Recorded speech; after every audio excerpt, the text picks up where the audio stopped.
August 4th, 2022 Baldwin County Planning and Zoning Commission meeting to order. And I'm going to ask, if you'll stand, we'll have a prayer and a pledge of allegiance. Father, we're thankful to you for this day, for the blessings you've given us. We thank you for the blessings of living in this great county. We thank you for our elected officials, our first responders, our county staff, for all those that make this a great place to live. Now, Father, we ask for insight and wisdom to conduct this meeting tonight. We pray this in the name of Jesus. Amen. Amen. I pledge allegiance to the flag of the United States of America and to the republic for which it stands, one nation, under God, indivisible, with liberty and justice for all.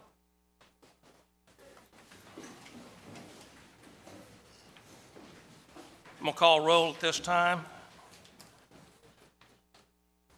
Daniel Nance, Brandon Bias, here. Robert Davis, here. Plumer Tonsmeyer, here.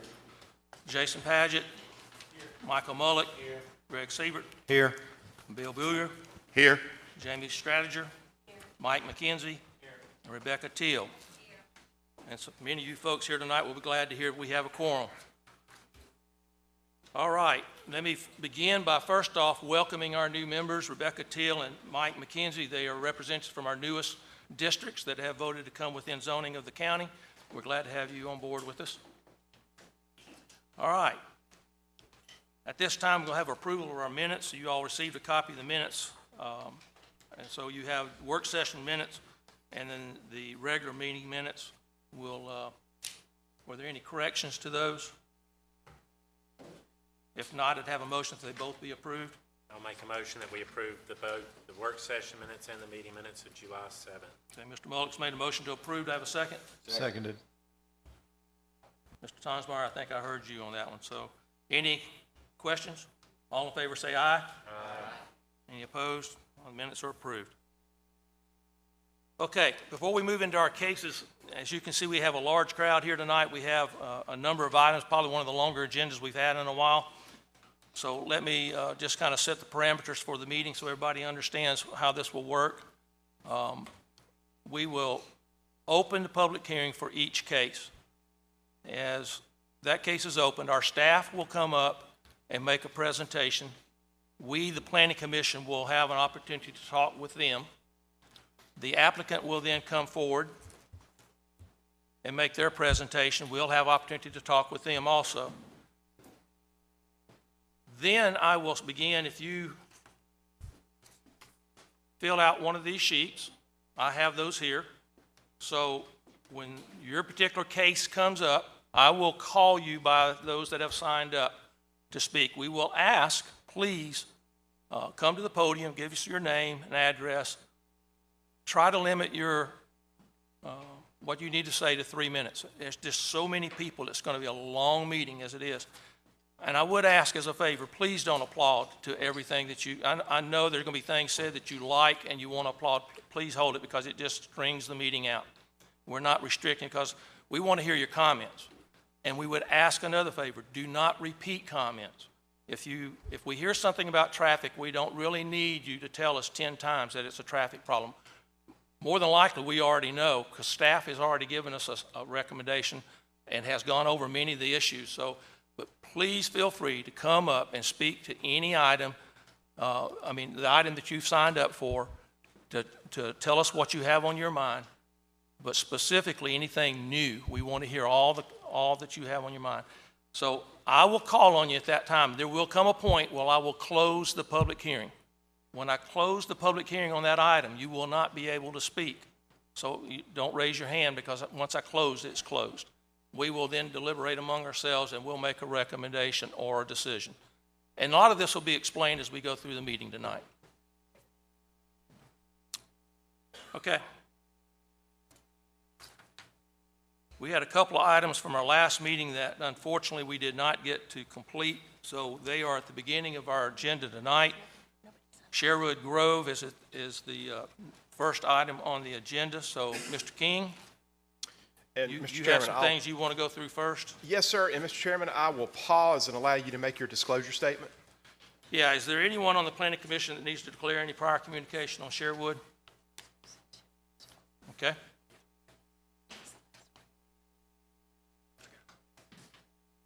And Mr. Chairman, I'll proceed with your permission. Okay, please, sir. So Chairman, Commissioners, and thank you everyone for attending today. And I'm going to present Sherwood Grove.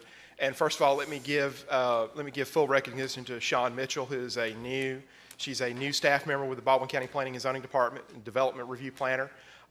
She did all of the staff work on this particular case. I am going to present for Planning Commission purposes.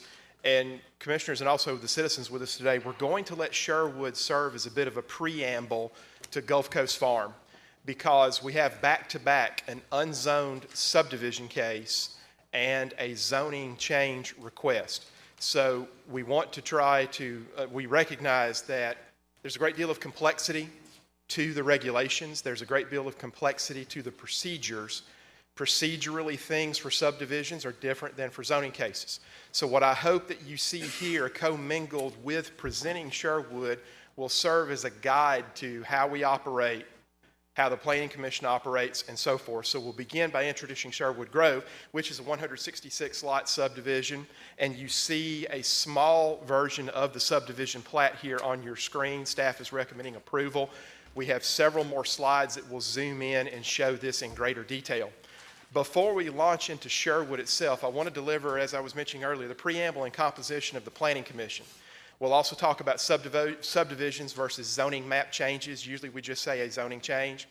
We'll compare and contrast Sherwood Grove, which is a subdivision request, versus Gulf Coast Farm, which is a zoning map amendment. We'll try to explain the zone versus unzoned areas of Baldwin County. Also, we'll touch briefly on the subdivision steps, and we'll show you some documents that you can download for your own, or hopefully citizens were able to find these and see these prior to this meeting that explain it in greater detail, not the type of detail we can get into today. We'll launch into the actual technical presentation itself of Sherwood. Then, as the chairman mentioned prior, he will allow the public comments to occur, and then a vote by the Planning Commission on this particular item. So, sticking with our preamble, and everyone, please forgive me if I just simply read some of this off the screen. The Planning Commission consists of 11 members. It may very well grow to 12 members later on this year. Understand that these are all unpaid citizen volunteers. They are appointed by the Baldwin County Commission.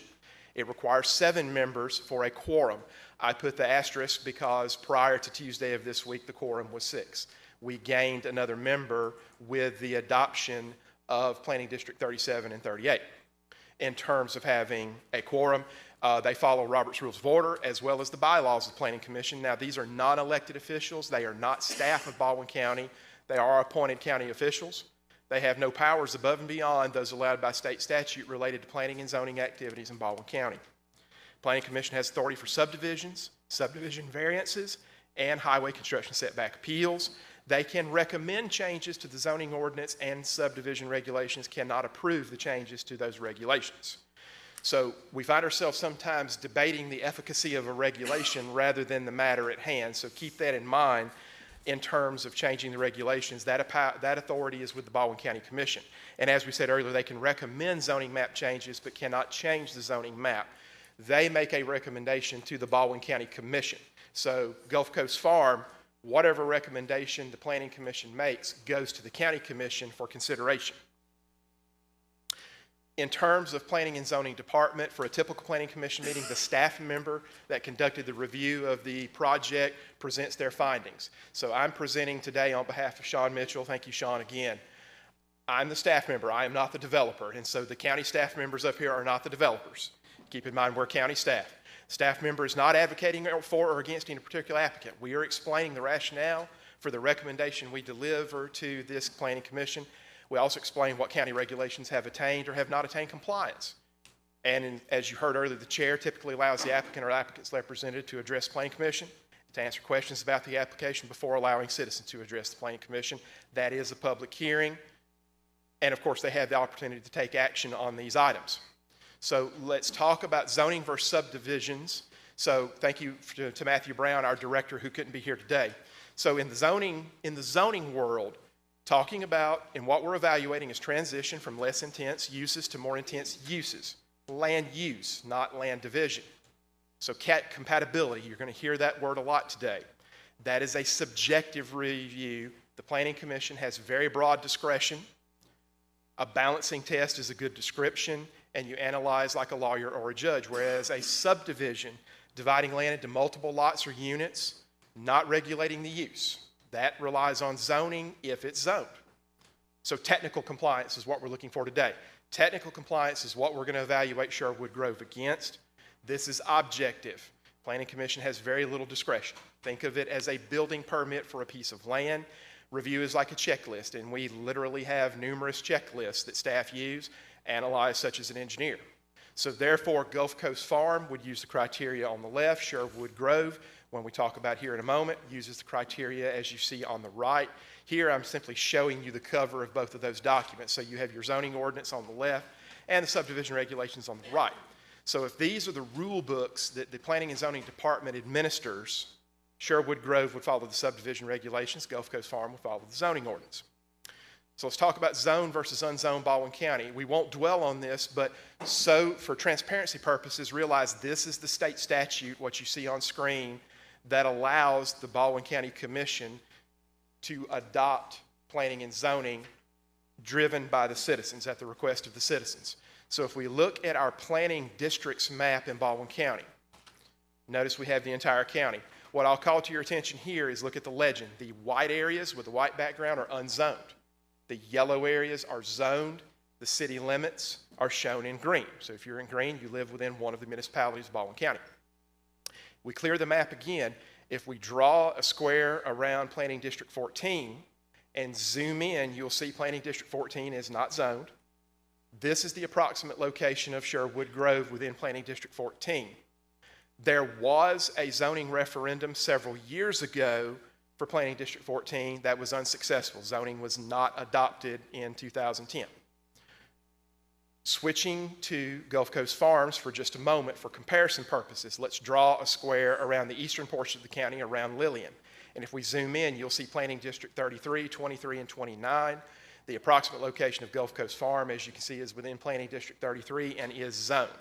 And I'm going to thank Selena for letting me borrow one of her slides. She'll be presenting Gulf Coast Farm here behind this presentation, and you see that that is requesting rezoning from RA to RSF2.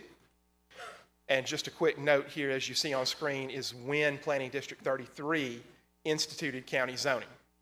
So we'll talk about the subdivision steps.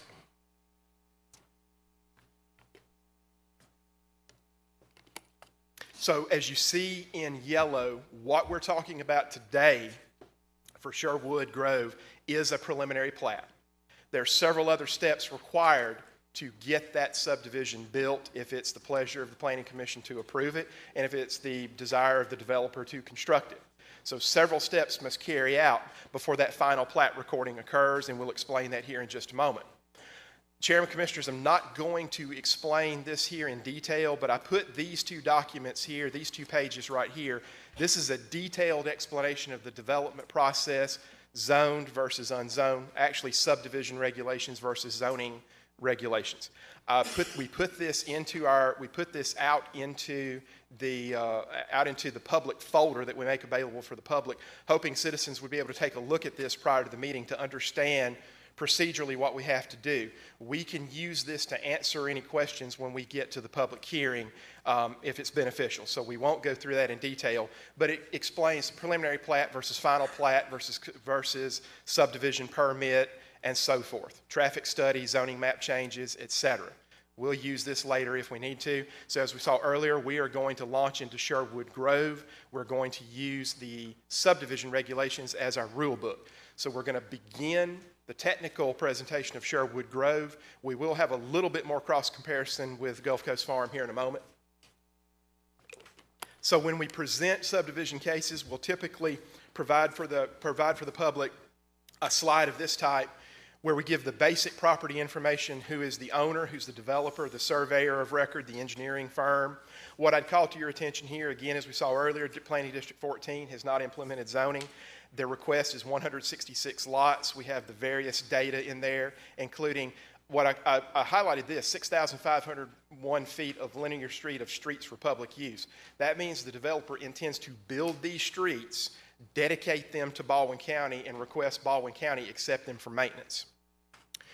We'll talk about the drainage improvements. We'll talk about the drainage improvements here momentarily. I actually show you the cover page of their drainage narrative. And also note that a subdivision permit following this process is required before improvements may be installed.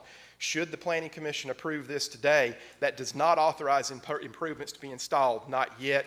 And Mr. Chairman, I promised Mr. Boer I would show that broadband is being furnished by AT&T is proposed for this particular development.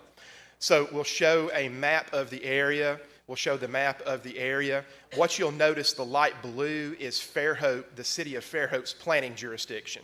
We won't get into that unless there are questions, but because this is not within Fairhope's planning jurisdiction, the review process is strictly with Baldwin County. In years past, this application would have actually gone to the City of Fairhope Planning Commission for consideration. It would only have been a review by staff at the administration level in terms of county review. You see the surrounding properties and the major roadways. Same map, but with the aerial images turned on. Commissioners, we can return to any of these maps. We'll show you the entire plat zoomed in quite a bit. Actually, we're not zoomed in. I'm going to zoom in here on a future slide. But what I wanted to call to your attention here is when people ask, what is a subdivision? Really and truly, it's a piece of paper. You live in a neighborhood. You live in a community. A subdivision is the piece of paper that says you have lot number, whatever your lot number is. But what I wanted to focus here is that each of these subdivision plats, when they get recorded, in this, for example, I zoomed in here where you can see Baldwin County Sewer, AT&T, Baldwin EMC, Fairhope Utilities. All of them must sign off on this plat before it's recorded, as well as the planning director, as well as the county engineer.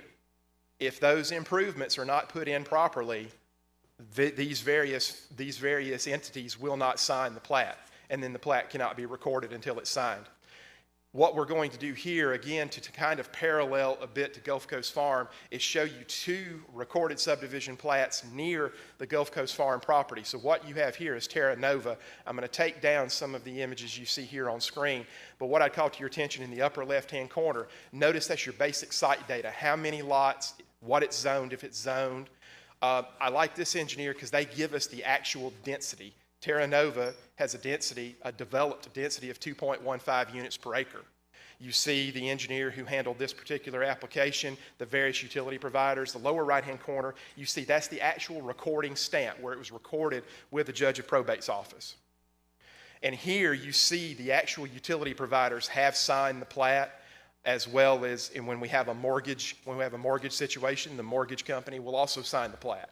And again, you see 911 has signed it. Mr. Brown, our director, has signed it, as well as the county engineer, and a gentleman named Mr. Stephen Pumphrey signed this one. We'll also show you Fields Crossing, which is adjacent to Terra Nova, also on the south side of Highway 98. And again, the same criteria, the site data, we show you here on screen, who the developer, when it was recorded, and then the various providers who signed the plat. For transparency purposes, last meeting there were some questions about the notifications, the mailing notifications. So we wanted to provide that here where we sent out the various mailings and for the last meeting, and probably a bit redundant here today. But what I did want to show is, of course, we also staff, we're not required to do this, but we do this as a matter of practice, is put the subdivision sign in the right-of-way on the property under consideration. So here we're zooming in a bit greater on the western portion of the subdivision where you can see lots 92 through 138, and then the eastern portion here where you see the balance of the subdivision. You also see the entrances onto Sherwood Highland Road. So let's talk about stormwater and the stormwater review that we do at the preliminary plat level. So what this is on screen is the cover letter of the drainage report. And you see the engineer has stamped that report, and I'll just zoom in briefly. I'll attempt to zoom in briefly here. So we have our PE stamp, and SE Civil provided this. And of course, with a development of this type, they're certainly recommending drainage improvements. Our colleagues with Baldwin County Highway Department help us out tremendously by reviewing this drainage narrative, and they accepted it. And know that there's an additional stormwater review that will occur when they ask for their subdivision permit. So we talked about earlier, the preliminary plat does not allow them to install improvements, not yet. They still have another permit they must obtain from the Baldwin County Highway Department where every single piece of pipe, every single drain inlet will be detailed out on a grading and drainage plan. We put this in the entire report we placed in the public folder. This is just a quick look at that drainage system drawing. Typically, this is what we call a grading and drainage plan. You'll see they're using a dry pond, what we usually call a detention pond, and then we can certainly return to this to answer questions. Let's talk about the traffic study. So Dr. Smith Islam, she prepared the traffic study. It's very typical for a civil engineering firm to have a sub-consultant who specializes in traffic studies to prepare a traffic study. That's a very specialized field of study. So she's not recommending, Dr. Islam's not recommending any roadway improvements along Sherwood Highland Road at the entrances to the development. And of course, the complete traffic study was published to the upcoming items. And I zoomed in here on her text about not requiring turn lanes on Sherwood Highland Road. We'll go to another slide, however, and want to thank Highway Department again for their help with the review. So in terms of the preliminary plat, we're accepting the traffic study. However, we received some feedback from ALDOT, and ALDOT is likely going to require some improvements at various intersections with Highway 181. So what we've done, and this is information, and many thanks to the Highway Department for working this out with ALDOT today, we've added a condition of approval to this that you'll see on the final slide that explains how those potential improvements will be handled. And as I mentioned right there, we'll have that condition of approval here for you shortly. Now, in terms of infrastructure, subdivisions require that the developer, the applicant, give us what we call a will-serve letter or a willing-to-serve letter from the various utility providers. So in terms of electricity, that would be Baldwin EMC. This is their will-serve letter provided by their engineering manager. This is the will-serve letter from Baldwin County Sewer Service, and explain they are willing and able to serve and provide sewer service. We've received recently several questions about which wastewater plant Baldwin County Sewer may utilize for a particular development. So they reflected, and I zoomed in here, that they are stating they will send this wastewater, should it be built, to their Spanish Fort treatment plant. In terms of fire protection, the various tests were done in the field, and this is just an example of a hydrant flow test that was done in the field. And so we're going to have a water system conceptual design we'll show you on the next slide, as well as the utility availability letter from the City of Fairhope Public Utilities. And so the engineer of record is proposing water system upgrades in lieu of sprinkling the homes to be constructed should the subdivision approved. That was a discussion we were prepared to have last meeting, that one possible way to meet the ISO standard for fire protection was sprinkling the homes. That is no longer proposed. What is being requested is simply to make upgrades to the utility system. So ISO approval of the installed improvements will be verified at the time of final plat submission. Chairman, Commissioners, the engineer of record and the project manager are here with us today, and they can probably explain the proposed improvements in greater detail, but I'll just show briefly by zooming in what would be involved from a water system improvement would be, and this map is rotated so it will fit on the page. But beginning at County Road 32 at that intersection with State Highway 181 and run south along County Road 32, actually run south along Highway 1 rather, the orientation has me off, and extend a water main that would go to the development, and the engineer may want to explain that in greater detail. But in terms of infrastructure, those are the improvements. Now, we have your utility availability letter, your will-serve letter from Fairhope Public Utilities, and they are noting the developer will be responsible for water line upgrades and the various upsizing, and you see their requirements there. And of course, they're indicating the developer shall be responsible for all infrastructure requirements. And just to clarify, in general, to the greatest extent from my experience, the developer installs improvements. So for example, Baldwin County does not install roads for a developer. The developer must install those to a county standard. Similarly here, the developer would have to install the water line improvements to the specifications of the City of Fairhope Public Utilities. There's a small area of non-jurisdictional wetlands, and Kathy Barnett with Dewberry Engineers performed the wetland delineation. That is shown on your map right here. We published that in the upcoming items area. So there's a small area of non-jurisdictional wetlands, so the 5-foot buffer would apply in this case. And we just zoomed in here on her letter here indicating that they did find a pocket of isolated wetlands. In addition, Dewberry also performed for the developer and for the prime engineer. They performed a threatened and endangered species assessment. Now, this information is voluntary. They provided this for our information. This is not a requirement of the subdivision regulations, but they felt it was prudent to conduct this study and provide it. And so they performed that site investigation. I'll zoom in here. And again, we placed the full report in the upcoming items area. Here is zoomed in here. These are the various species of mammals, birds, reptiles, insects, and fish that are threatened or endangered, and their results you can see on the far right, whether it be no suitable habitat or none observed. Chairman, Commissioners, another question we get a lot is what about correspondence from the Baldwin County Board of Education? And so we, as is practice, whenever we encounter a development of 50 lots or units or more, we notify the Baldwin County Board of Education so that way they have the opportunity to comment on the development if they wish. To date, we have not received any comments from the Board of Education regarding this development, but they received at least 2 notifications about this development, considering it has stretched over 2 Planning Commission meetings. And so with that, Chairman, Commissioners, I have a recommendation for you. Forgive me losing my voice here a little bit. I'll just read the full recommendation.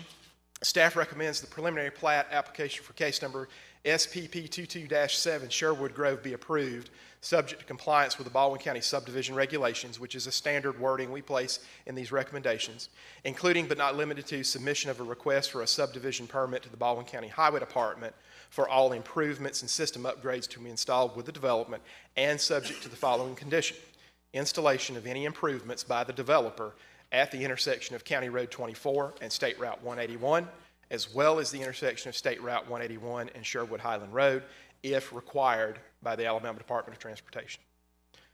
With that, Chairman, Commissioners, I know I went through this very quickly out of respect for time and the citizens here. However, I am happy to answer questions on behalf of staff. Thank you, Mr. King. Staff, Planning Commission members have any questions for Mr. King?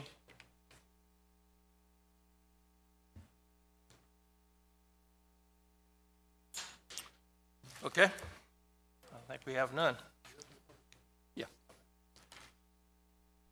All right, at this time, I'm going to, the representative for the applicant, David Deal.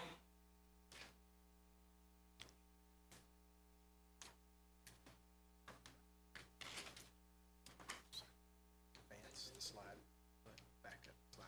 Help yourself if you need it. Thank you. Mr. Chairman, David Deal with SE Civil. Obviously, we agree with staff recommendations, and we're just happy to answer any questions that you may have.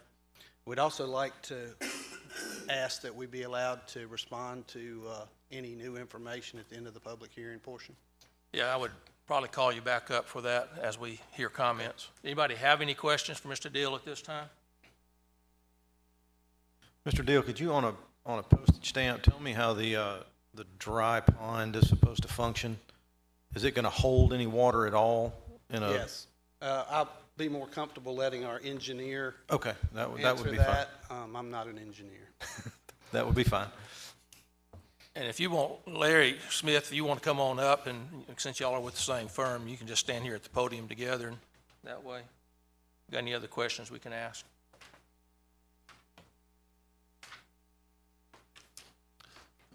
Yes, my name's Larry Smith. I'm one of the engineers with SE Civil.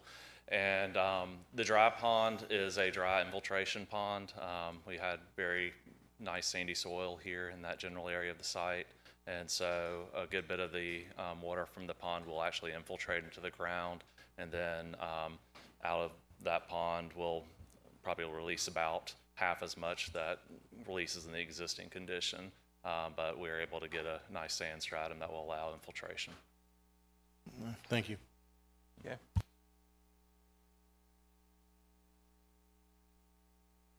Okay. Anybody else have any questions?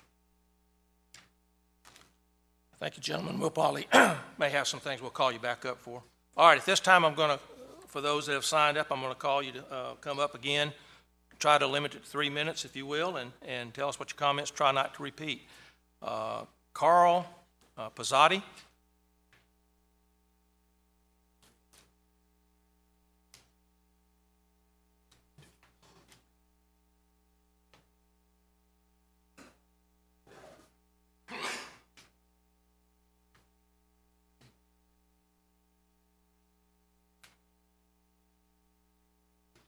I'm Carl Jr., this is my dad, Carl Sr. We actually are the third and fourth generation owners of property around half of this subdivision. This subdivision, I have to commend the people that did the wetlands and the endangered species survey.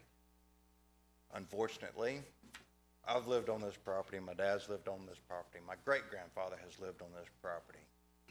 How they came up with their numbers, I have no idea, but that's how they came up with them. I disagree completely. This subdivision drains half of its water onto my property, our property. This water also drains underneath County Road 24, about 40 acres away. There's no other outlet for this water. Half this water goes to the river, the other half goes across my property and through about 5 other people's homes.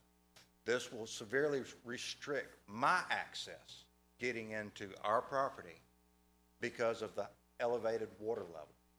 This will reduce our quality of life, what we are used to do. The livestock, it will reduce the amount of livestock that I'm able to raise on this property that we have been raising for over 100 years on this property. The noise, the light, the water. Yes, I know this is going to be repeated, but the water on my property is what I'm talking about. This is where, when we have just a normal 2-inch rain, I get 12 inches of rain at the bottom of my driveway that takes right at 3 hours for it to drain off. Further down the driveway, that 12 inches turns into 24 inches and 6 hours to drain. These engineers have looked at it from the roadside. You cannot walk across this property as in its present state. I'm clearing fence and repairing fence from the last storm, Hurricane Sandy. This property is inaccessible by foot. They've already started clearing and making trails through this property with heavy equipment. It's the only way you can get through this property. So, finding burrows for the gopher turtle, I've got 5 of them on my place, and all the neighbors around me have at least as many, if not more. That's an endangered species. The wetlands area, a little pocket, that's on the highest part of the property. How can you have a wetland on the highest part of the property? The wetlands that I see are on where this dry pond is, which is barely dry, which is barely wetlands. Right across the street is wetlands. The bottom side of the north side of my property, where this will all drain to, is wetlands. It directly drains into Turkey Branch, which goes into Fish River, which will also elevate the water on the upper end of the river, on the other side, on the river side of Sherwood Forest. So, I know y'all are all volunteers. I appreciate y'all taking the opportunity to volunteer. But also, as a citizen, at the end of the day, if you vote yes for this property, that's your decision. I can't force anything. But when you go home at night, you don't have to worry about these problems. When I go home at night, during the day, 24 hours a day, with the cattle farm, horses, this problem will exist forever until I leave my property that my great-grandparents have bought and have worked hard to keep this property the way it is in its natural state, in conjunction with nature.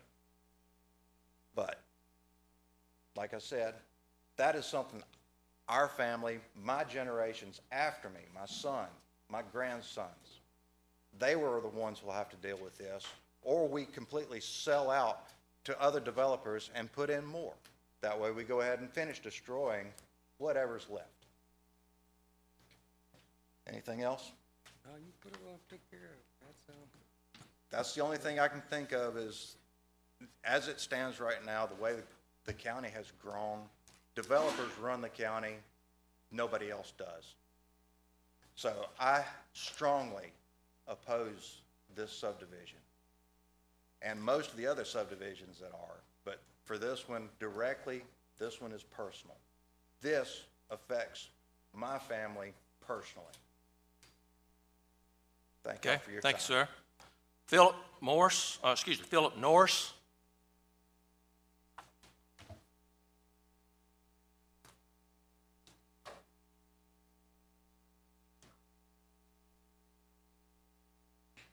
The traffic studies are inadequate. There are 3 90-degree turns. There are only 2 ways in, off of 181 at 24 and 181 off Sherwood Highlands Road. 3 90-degree turns, 90 degrees to get into there. The traffic studies are inadequate, and I don't know how you can make a decision based on inadequate studies. It's going to be a nightmare. They're going to be, you say, fix the intersection at 181 in Sherwood Highlands. You still got 2 90-degree turns on 24. We need more study. This needs to be tabled till the traffic studies are worked out. Thank you. Thank you. Ben Hoffermer. I probably said that wrong, Ben, so I apologize if I did.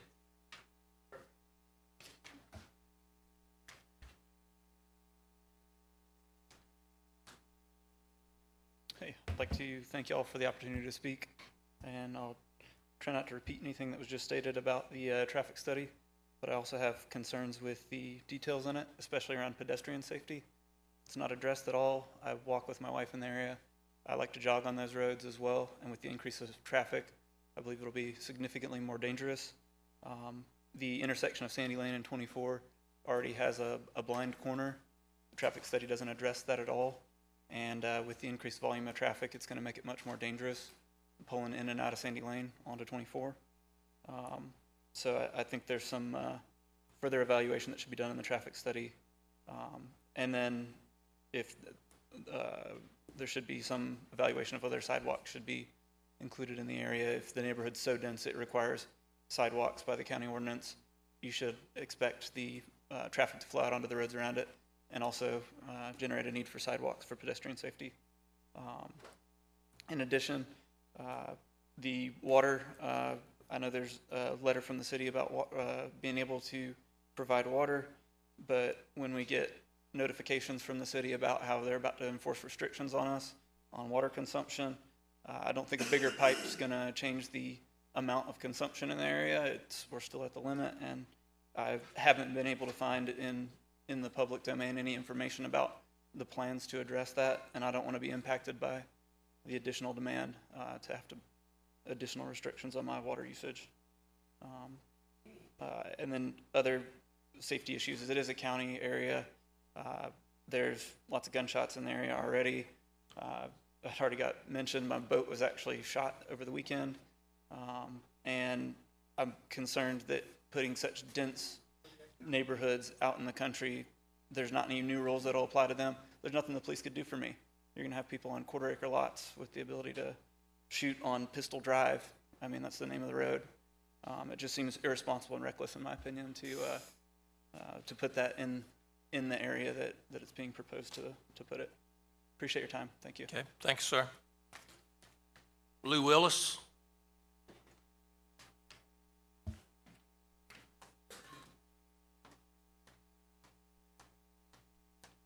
Mr. Chairman, Commissioners, I'm Lou Willis, 11360 Weeks Bay Road. I'm in opposition to the application because of the likelihood of downstream impacts. The Weeks Bay estuary is an important breeding ground, a nursery for shrimp, crab, flounder, many other marine species, and Baldwin County families depend on these industries, the shrimping industry, the crabbing industry, fishing, recreation, for their livelihoods. Therefore, I urge you to reject the application. Thank you. Thank you. Beverly Carey?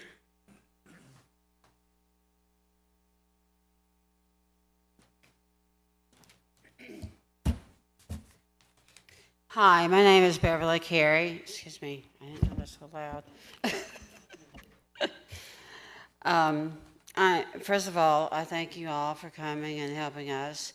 I am adjacent to the property. I own 5 acres, and I am on the back side of this property, which drains. I have wetlands that drains into my property.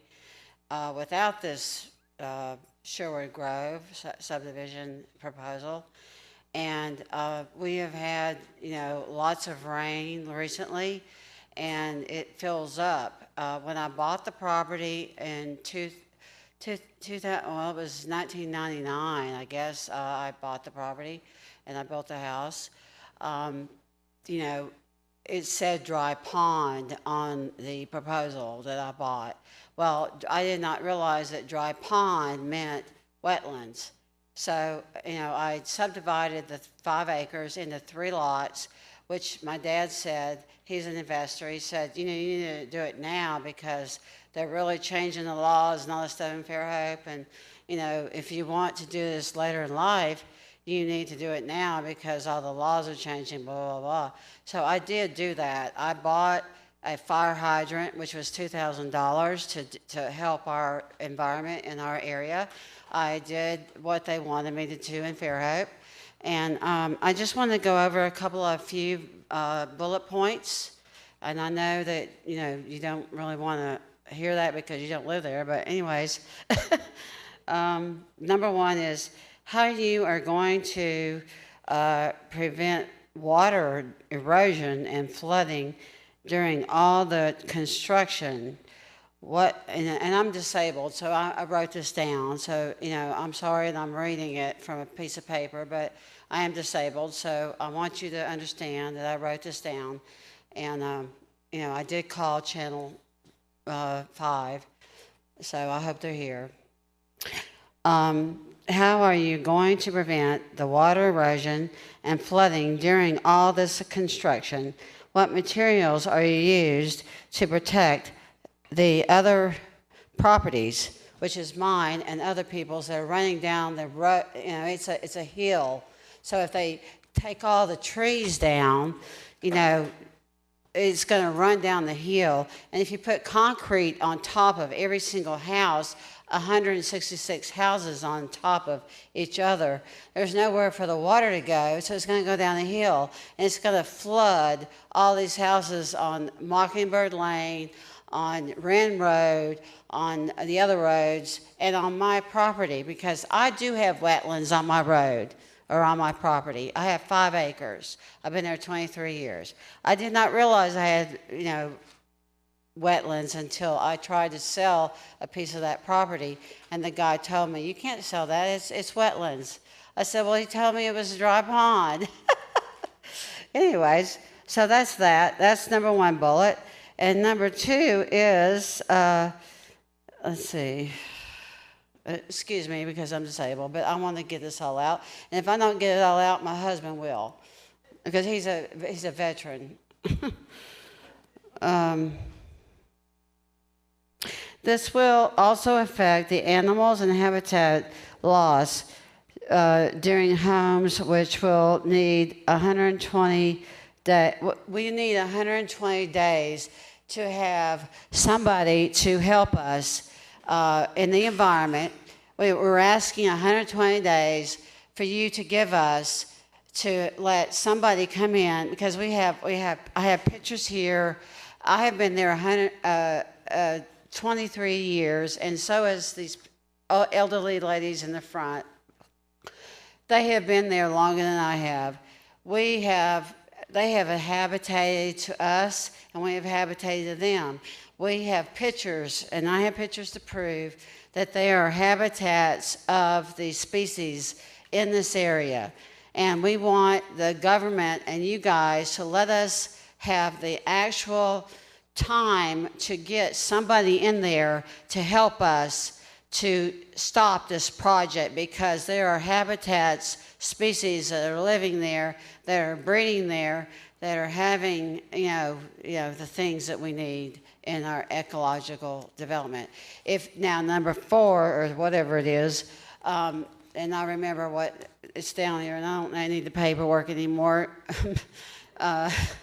Anyways, the other thing is, if you have somebody come in and just plow down all the trees, I have 5 acres. I plowed down only just a certain amount of woodlands out of my property for my house, and I left the 5 acres natural, the rest of the property, and more and more people are coming and doing things. Well, anyways, to make the short thing of the gist, if you come in this Sherwood Grove subdivision and plow down all the trees and put up all these things on this property, right next to my property, right next to Wren Road, right next to Lark and all that subdivision, and it's going down a hill and going down my hill and going down into my wetlands, that's going to cause more damage to the environment. If you put cement, you plow down all that stuff and raise it up, put cement in, everything's going to run off on the other sides, because that happened to when they did it in front of me. You need to wrap it up. Anyways, I'm wrapping it up. But, I suggest that the owners and the developers leave these trees in larger areas of the home. I would like to have more larger lots for the development. I know they want to develop this thing, and I'm not against that. I know that people want to make money off their lot, but if they could just enlarge the lots and leave some trees and not have so much cement, then it's not going to run down into Sherwood Highlands. It's not going to run down into my area. And the guy that just bought the house right next to me, he lives in another state. He didn't even know this was going on. He's so upset, Okay, can we wrap it up now? Thank you. Thank you. All right, Rachel Sutton.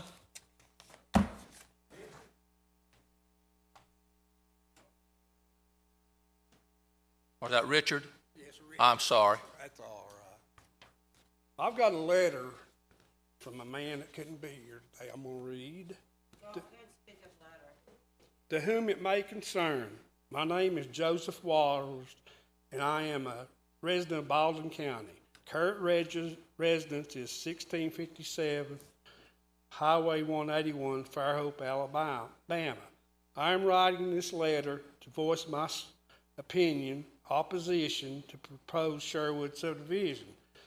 As an avid angler, hunter, and wildlife conservative, I must say no to the Sherwood subdivision based solely on its threat of fish watershed, its likely environmental damage to the Fish River watershed and Weeks Bay ecosystem.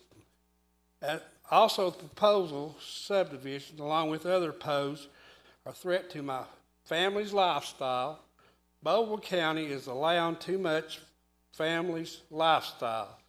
Baldwin County is allowing too much population growth, too much development with not enough growth forms of wildlife conservation, development, and focused protection. I currently reside quality of life, no more development.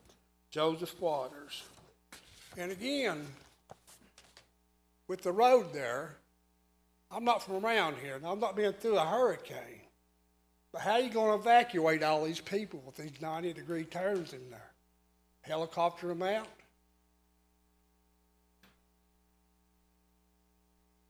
I oppose. Okay, thank you, sir. Okay, Glenn? Glenn? What was your first name? Roy? All right, sorry, looks like K. You're definitely not a K. I'm not a K, All promise. right, Roy, apologize. No problem. I'm Roy Glenn, Chief Barnwell Volunteer Fire and Rescue, and I thank y'all for y'all service being volunteers. Been in this volunteer organization for 35 years. I've been asked by some of the residents here to bring some information I had on the fire protection. According to the plat that you have here and the setbacks on the property and on the houses, according to ISO, there's going to be a 10-foot setback on each house. That's 20-foot total between the structures. If that's the case, we would need to flow at least 1,000 gallons a minute to be able to protect this subdivision. Right now, I've got the flows from SE Engineers and also from Fairhope Water, and the maximum flow we got is 521 gallons down there. I know Fairhope's talking about putting another line. Just want to make sure when we do install this line, it's going to be adequate enough fire protection. Got this subdivision, you got one that's just started just north of this 181-24 subdivision, and you also got another one that's proposed. The south end is going to come up in the curve of 181, so those three big subdivisions are going to require a lot of water to be able to feed that. So just want to take that in consideration. The other thing that I know one time he's talking about sprinkler systems on these houses. I know they pulled the ladder back. As a volunteer fire department, we're not governed by NFPA. We're governed by ISO. That's what brings our insurance ratings down lower. ISO does not even recognize a sprinkler house unless it's 3,500 square foot, and I don't think none of these houses are going to meet that capacity. So the developer, I think, has pulled that back. Just on incidents of my own traffic study that I would say is in 2019, and this is just from 32 to 98 on 181. This is just the response that we've had on that highway. 2019, we had 13 incidents. 7 of those were MVAs, motor vehicle accidents. That's 53% of the incidents on that road. 2019 was wrecks. 2020, 14 incidents, 6 were MVAs, that's 42% of the incidents. 2021, 31 incidents, 11 were MVAs, that's 35%. And in 2022, 9 incidents, 7 were MVAs, that's 78% of those incidents. Most of those incidents were injuries and 1 fatality. 24 and 181 right now is, in my personal vehicle, I hover my brakes every time I go through that intersection because I've been on scene with these incidents and witnessed the carnage that's left behind when people does not abide to those stop signs.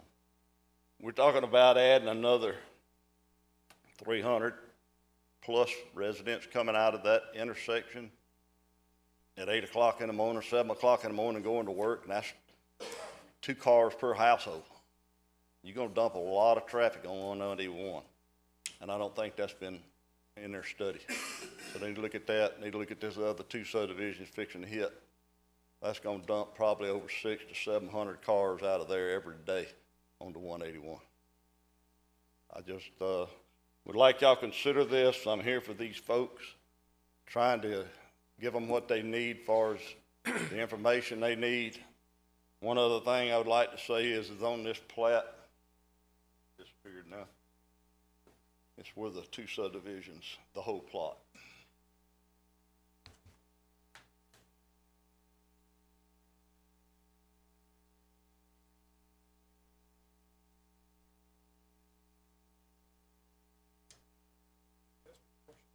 You can get both of them together.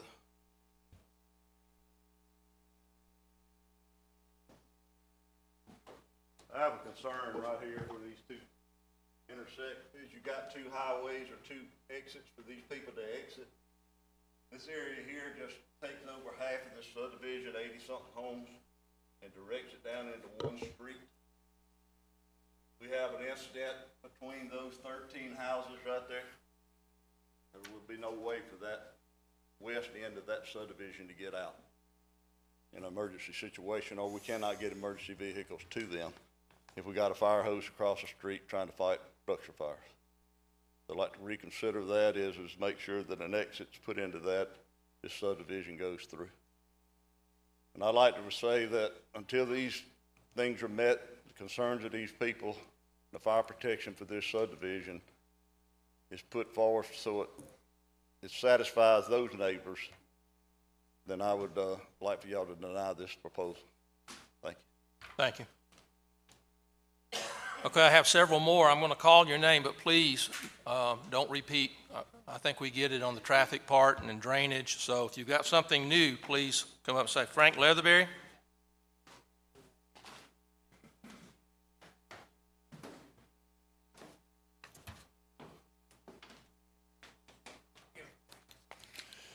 Frank Leatherberry, I'm former economic development director here, one of them, and live at Fish River and Highway 32, a few miles away from this development. I just want to reiterate everything Chief Glenn just said. He pretty much said most of what I want to say. So if I were going to have to approve this subdivision, I think you need more conditions to address the concerns of the water pressure that's down there. You also need to look at the detention pond, the calculations there. You know how the engineers calculate that. Mr. Steve, you're very familiar with that. It's a little bit of a gray area. A 4-inch rain is going to bring 1 million gallons of water down with the impervious surface in that neighborhood. So that's a lot of rain to flow down there onto Mr. Pizzotti. So I think that needs to be taken into consideration in your conditions. Thank you very much. Thanks, sir. Daniel Lacoste, or Lacoste?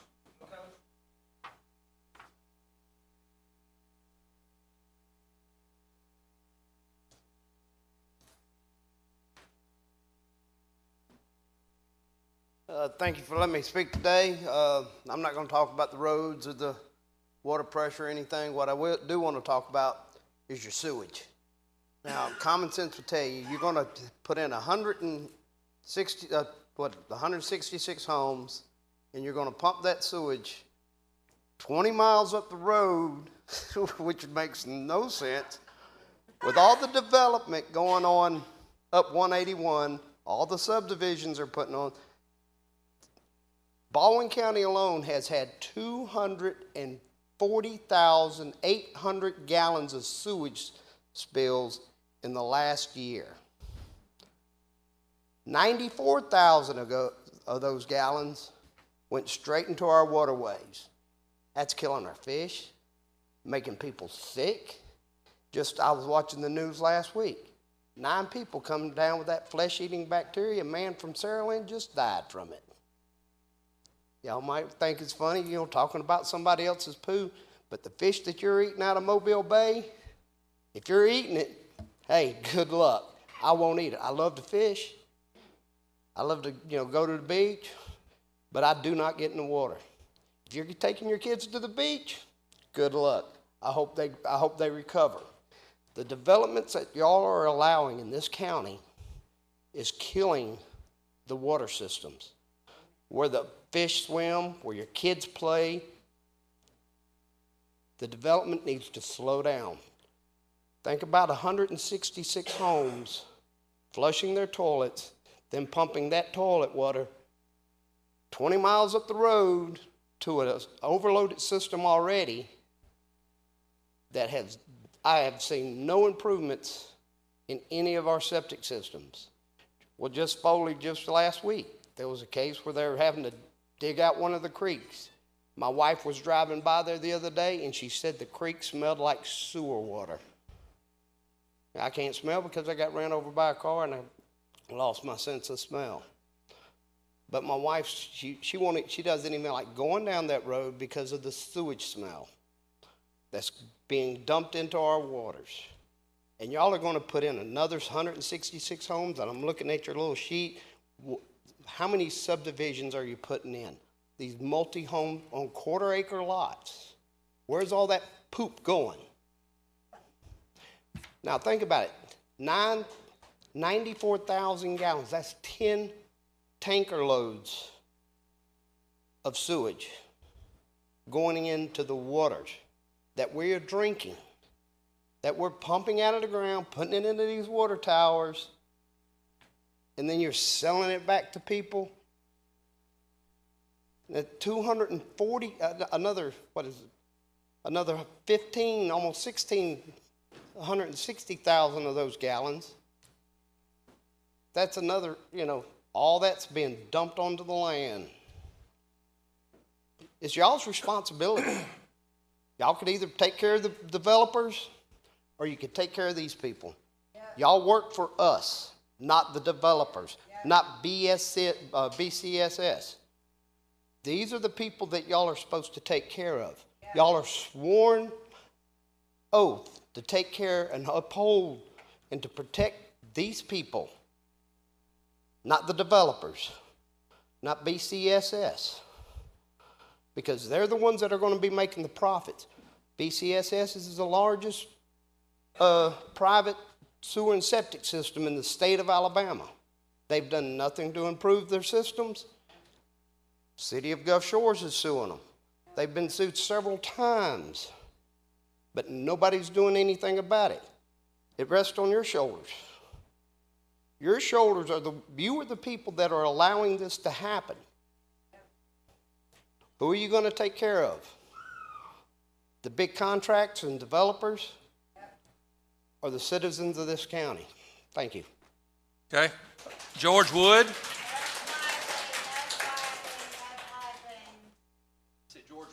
George Wood. My name is George Wood. I live at 10165 County Road 24.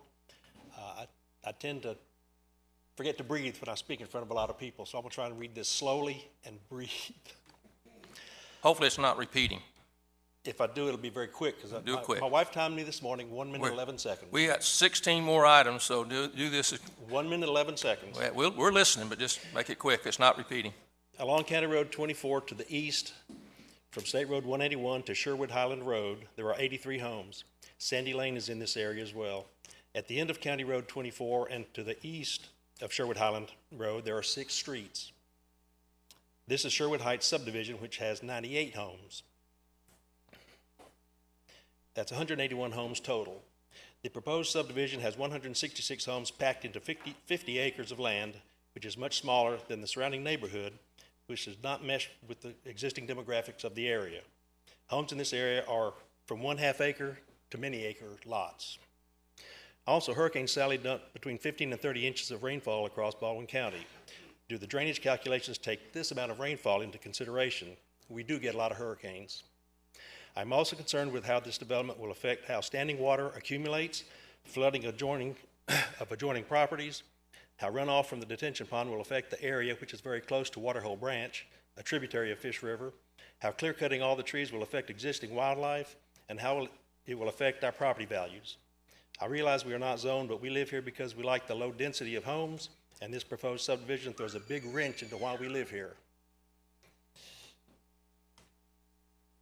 I hope you will take into consideration the will of the people that will be affected by this subdivision. Thank you. Thank you, sir. Gloria Blanton.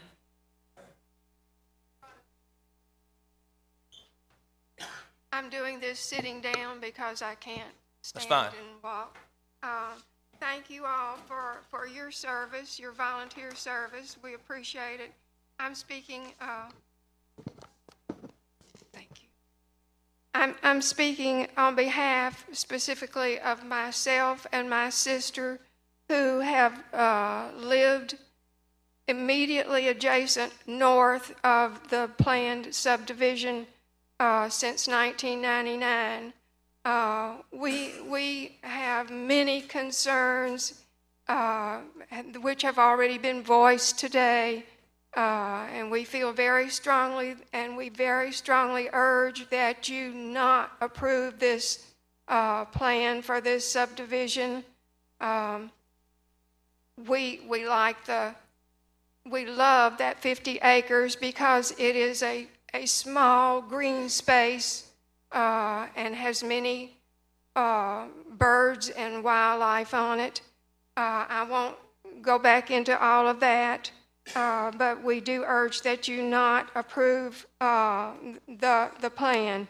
I was trying to come up with something that nobody else would speak on and deal with, and I came up with 2 points that I haven't heard talked about by anybody, and maybe they're irrelevant, but one is the garbage collection within this proposed area, and how much of a burden it will add to the pickup and disposal of garbage in Baldwin County. And I found an article very recently about the rising price of diesel fuel and the increasing cost of garbage trucks and manpower. And this is quoting a man who is Vice President of Operations for AmWaste. The percentage increase and the speed at which they are increasing have been almost mind-boggling. It's almost week to week, month to month, that we are seeing the continuing trend of prices going up for almost every facet of our industry. And the article talks about all the places in Alabama who are losing garbage pickup and disposal, are very much in danger of losing it due to the problems of using these extremely expensive methods, which we really appreciate. We appreciate having the automated garbage truck pick up and take away our garbage every week, and they do it quickly and efficiently. But we just wondered to what extent this additional 166 houses in such a tiny space next to us are going to impact garbage handling and pickup and disposal, and of course all the things that go along with it. The other thing I happened to read and note just in the last couple of days was from the Alabama Living Baldwin EMC magazine that goes out to all the customers. The name of the article is Feeling Fuel Cost. Alabama co-ops, including Baldwin EMC, are paying more for power now than the last 10 years.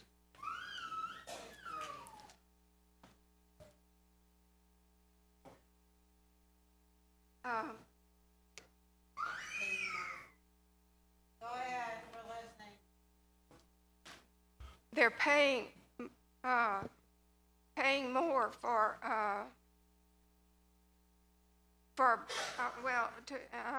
to quote the article, Alabama co-ops, including Baldwin EMC, are paying more for power now than in the past 10 years.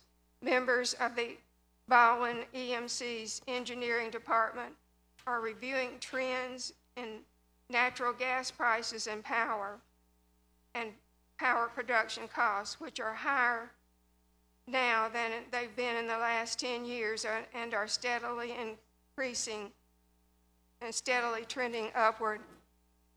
And we are taxing Baldwin EMC with coming in, I suppose, and providing the poles and all the electrical infrastructure for this very dense area. And right now, the only place they can get in is along Sherwood Highland Road. So I don't understand how they're going to manage to provide the infrastructure without additional ways in and for handling these big trucks and the things that they'll have to do to provide electricity. And are we taxing them too much, even though they say they'll agree to do it? Is it wise to continue to ask Baldwin EMC, as well as the garbage handling pickup by the county, when fuel prices are continuing to rise all of this has to be taken into consideration. That's all I could think of to say in addition to all these other issues that have been raised, and we appreciate your taking all this into consideration. Thank you. Thank you, ma'am. The last one I have is Robert, and I'm sorry, Robert, but I cannot read your last name, so. Hers?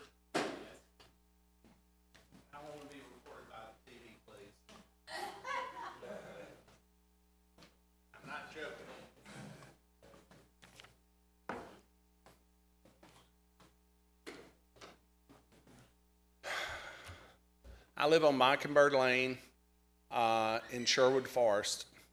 A lot of the stuff I was about to say had been said by everybody else here. I was the first one on here to say something, and now I'm the last, which is not fun. They're talking about upgrading County Road 24 and 181's intersection. What can they do with that intersection? First off, they can't put a traffic light there, because if they do, trucks going from the north to the south, stopping on that hill, they're not going to be able to get over the hill after they stop. And on the north side of 181, north side of 24 at the intersection, that is all wetlands. They can't do anything there. Number two, they were talking about a study on Sherwood Highlands Road. No need to improve it. It's a 2-lane road. You're having anywhere from 332 people all the way up to, if it goes up to 4 people per house, 9 times out of 10, everybody's going to have a car at their residence. Everybody's going to be driving. You're going to have over 1,000 people coming out of that subdivision, all everywhere. Bring on a hurricane or fire or whatever, and you have limited in and out. You have service people like Chief Glenn trying to put out a fire in there. You have the sheriff's department there. You have EMTs there. And then you have all the people of the subdivision trying to come in and either save their family, their pets, their property. And there's going to be a riot there. I mean, it's just totally ridiculous. The bit about limited wetlands in there, that's bull too.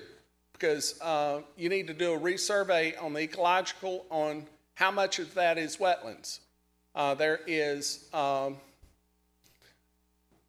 was just talking to a friend who used to hunt up in there. And he said he'd go up in a 4-wheeler. Even a 4-wheeler would bog down. You can't go in there.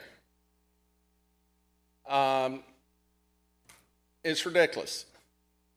As they said, as Miss Carey said, the dry pond is listed.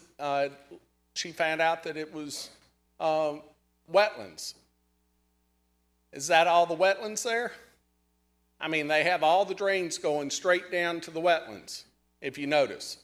And it's going to, there's not any, yes. Well, I mean, it's just not helping. And top it off, they're going to clear cut everything. Look at how close those houses are there. If they have one house fire in there, it could explode to all of them going up since they're so close.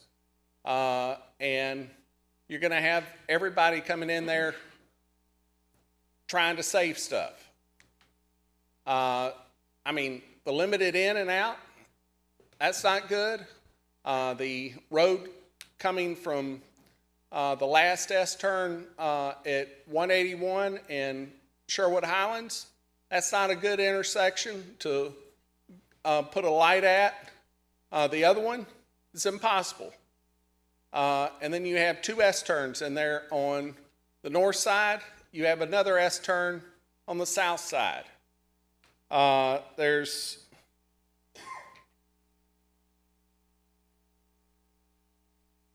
y'all need to redo the, as I said, the highway studies, the ecological studies, the turtle studies.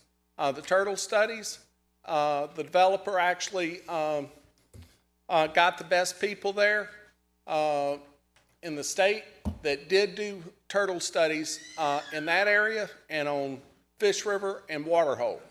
And they attested that there were everything. You can put that up, but it's not going to work. Because there are gopher tortoise there. Yes. There are Alabama red-bellied turtles there, everything. I actually have Alabama red-bellied turtles at my place. Before Hurricane Ivan, I had a mama turtle this big, lay a nest of 11. I protected it for 90 plus days. The Friday before the hurricane hit, I dug up the nest. 10 of the 11 eggs hatched. Every year, I have nests coming up. Every year. In closing, would you or the developers want this in your neighborhood, in your personal neighborhood? I mean, if they top it off, if they do low-income homes, what about crime? You know? I mean, there's so much to think about with this that you just can't imagine. And clear-cutting the place is going to totally kill the wildlife. There's bald eagles that fly all over the place. There are ospreys that fly all over the place. There are great horned owls out there. There's everything. They even have deer on the property. I mean, there's so much out there that you just wouldn't believe in the way of wildlife. This is going to kill it all. I mean, you're not going to be able to bring it back. And top it off, the Baldwin County sewer, I heard it's not coming from the north, it's coming from the south. They're going to be putting the sewer line from the other side of Fish River and tunnel it under the bridge. So why are they going all the way up to Spanish Fort? You know what I mean? I mean, that's ridiculous. And if they have what you call leaks and such going over the going through Fish River Bridge, it's going to pollute not only the river and Weeks Bay, but also Mobile Bay even more. Can you wrap it up? I mean, they have every angle covered, these developers, and it makes you sick, just totally sick. Okay. Vote with your conscience. Thanks, sir. All right, that's all that I had signed up. Is there anybody that did not sign up that would like to speak only if you've got something new?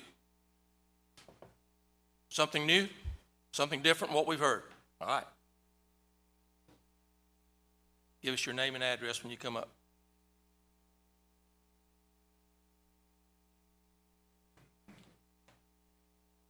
My name is Michelle Brawley, and I live at 10816 County Road 24.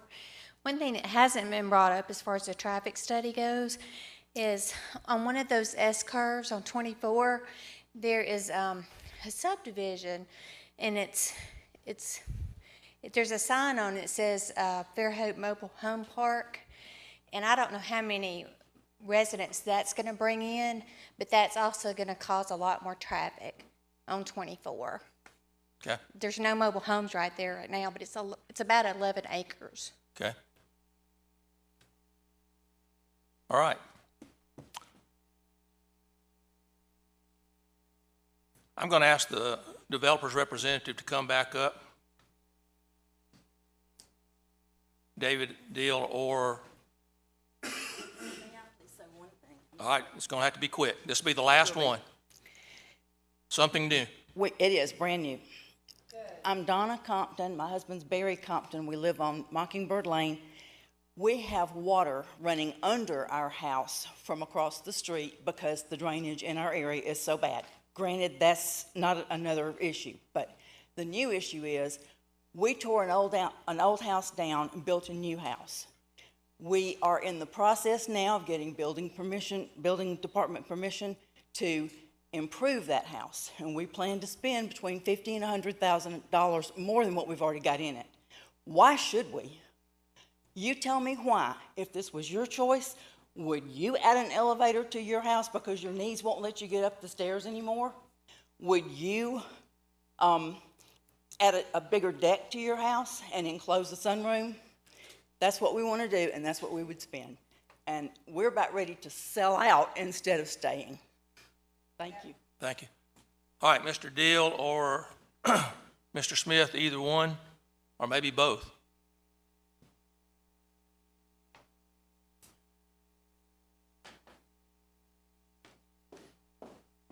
Hope you guys kind of made a list. Maybe you can just kind of go through some things that you can answer. I know some of these not necessarily items that are on you, but some of these things maybe you can address. So either one. I'll start on the engineering technical aspects of it. There was a question about capacity of Fairhope's water system. I know there were news articles the other day where Fairhope has approved the contractor to install a new well off of County Road 33. That's why these improvements are heading up to 32 with the infrastructure work that they're doing and the existing pressures. With the existing pressure, that's at 32 and 181 with the 12-inch line, and then replacing the 6-inch line along 24, we'll have over 100 gallons per minute, and with the well improvements at Fairhope's 1,000 gallons per minute. With the well improvements, they'll also have the sustained capacity. That's one of the issues they have in this area is you can have flow for a short duration, but then you end up without the volume of water that you need. So with the improvements that the City Council just approved and with what we're proposing on the water line, we'll be able to meet the ISO requirements for fire protection. Just a little side note, originally Fairhope was asking for a 10-inch. When we did the calculations, we determined we needed a 12-inch from 32 to 24 in order to not have pressure drops so that we would have it on day one. Once they get their system up and running, we probably could do a 10-inch, but we didn't want timing to be an issue. So that's why we're showing a 12-inch between 32 and 24 on 181. Stormwater, there was a lot of comments about that. We're actually not directing any of our stormwater pipes towards the wetlands. As you can see in the drainage plan that I think Buford's shuffling back towards, the majority of our stormwater system is running through the roads, and the storm, we're taking it to that infiltration pond that we talked about in the beginning. So the only thing that would discharge on the perimeter are just the backs of any of the lots that are lower than the road itself. But we're reducing greatly, over 50% of the runoff from the existing condition with the ability to infiltrate the stormwater runoff. Not just what we're proposing, but we're taking the existing runoff, we've cut it about in half from this site. As far as the endangered species and the wetlands delineations, I'm not an environmental engineer. That's why we hire other consultants to do that. I know the one that did this is a well-respected person in the community and in the professional realm. So without knowing any better, I'd stand beside what she has done out there. And then there was a question about the power and the burden of the cost of that. All the different utilities, and including Baldwin EMC, charge aid to construction's costs that will go towards the cost of installing the infrastructure within the subdivision. Those were the main items that were from the technical side that I had. If there's any other questions, I'll be glad to answer them. Okay. David, you want to add anything? All right, does anybody on the Planning Commission have any questions for? Yeah, real quick, Mr. Smith, on the dry pond, where, is there an outlet to that pond? I mean, I'm assuming that rain could come down at such a rate that the pond would not infiltrate Yeah. fast enough. Where are the outlets at? There, Please don't interrupt. there is an outfall structure, and that goes into Sherwood Highlands Road. There's a right-of-way ditch there. There's several small culverts there. And so what we ended up doing is we calculated the capacity of the smaller culverts and designed our outfall velocity and rate, what those smaller culverts could handle. And that's the reason we're reducing so much the capacity of the pond. But I'm assuming that's based on the assumption that the water's going to infiltrate your dry pond faster than, than the outlet, can handle. Yeah, so we're reducing the overall rate without infiltration from the existing condition. With infiltration is how we can cut the rate down so much. But what we also did is we had a geotechnical engineer go out there and do some tests to tell us how much can infiltrate. It came back with 26 inches per hour. We cut that by a third. Our technical standard is to cut it in half. We put in our calculations, we only did 8 inches per hour versus what would normally be 12 inches per hour, just to account for any irregularities or maintenance issues that we wanted to make sure that we used a more extreme factor of safety. All right, thank you. Mm-hmm. Any other questions for the engineer? No, ma'am. Not yet. Larry, I'm looking at the wetlands information. This does not have to go before the Corps for determination, does it? No, because we're not going to impact any of the wetlands. We kept a buffer off of them. Okay. I have some questions. It hasn't been brought up yet, but where will students go in schools that would live in this subdivision, and have they been, our school system's been contacted with this 166 housing development? Yes, they would go into the Fairhope feeder pattern, and the county has reached out to them. You can send a letter to them. No response. Okay. A second question, is this new well or whatever with Fairhope, I know all I hear about it is on the news or whatever, is this a promise of a new well, or is this something that might be coming? Because it seems like they may be short on water, hoping for more water, or a new thing. Is this new well here, or is that something that's promised or on the way? The Fairhope City Council authorized the mayor to sign the contract with Creel Construction to construct that well at their last city council meeting. But like I was saying, on the flow pressures, the existing pressures at 32 and 181 are sufficient. The problem is everything after that's a 6-inch line, which if you're trying to pull 1,000 gallons a minute out of a 6-inch line, the friction loss is so high you just can't get 1,000 gallons per minute. So with your water, it looked like about 2 miles of new pipe from County Road 32. With that 2-mile upgrade of pipe, you would be able to meet the fire chiefs, or the desire for 1,000 correct CF gallons per minute. Anything else? Okay. This Baldwin, can you shed any more light on this Baldwin County sewer system piping this sewage? So this 24 miles or whatever it is, that does seem a little different to me that it's going that far. And if you could just give your thought, give us a little bit more information on that. I want to first correct one of the statements. I have not heard anything about them bringing it under the bridge. From my understanding, they'd be coming from the north down 181. But as far as their the way that their system works, I'm not familiar with their system other than it's a series of low pressure pipes, force mains that will carry it to one of their mini treatment plants. That's about all that I really know how their system works, but that they're all over the county with these low pressure force mains and more of the rural areas. Well, I have you, why does it seem, and I know this is not, I guess maybe David referenced it, with the recollections of the public with the endangered species, I mean, this, it seems to maybe not be as accurate as it could on some of these endangered species on that list.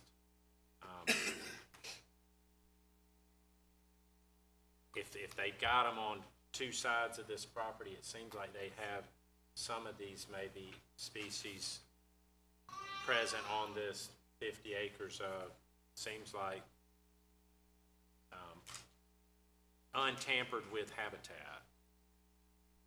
All I can tell you is when we surveyed, we got a brush cutter to cut lines through the property on a grid. So the environmental consultant that we used was able to walk all over the property, just like my surveyors were. So we're just relying on her ability to find those. And, you know, she really doesn't have a dog in the fight for or against something. So I feel like she would, she normally does a pretty good job. And honestly, she's very environmental minded when it comes to endangered species and wetlands.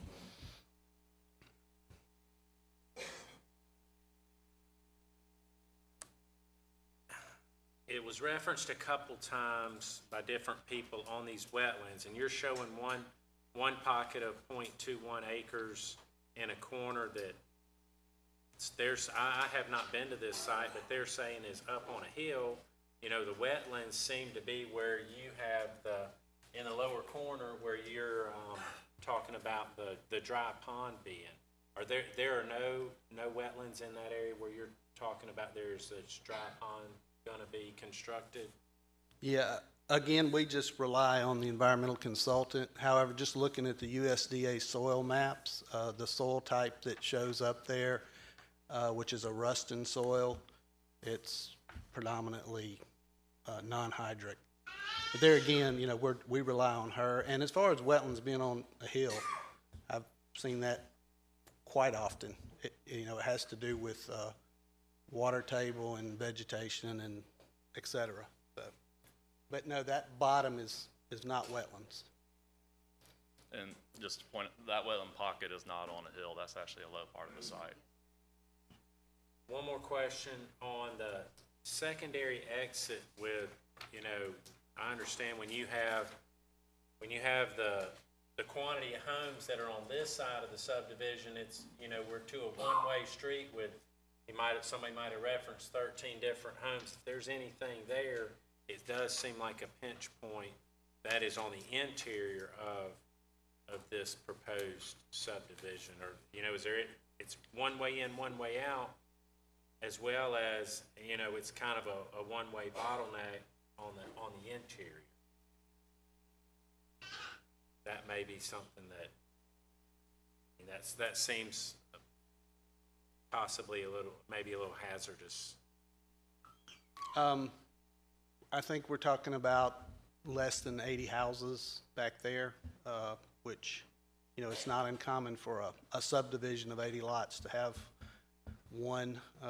I used to live in a subdivision that had a lot more houses than that. We had one way in and one way out. It was only a problem at Halloween. Okay, any other questions for the engineer? Okay.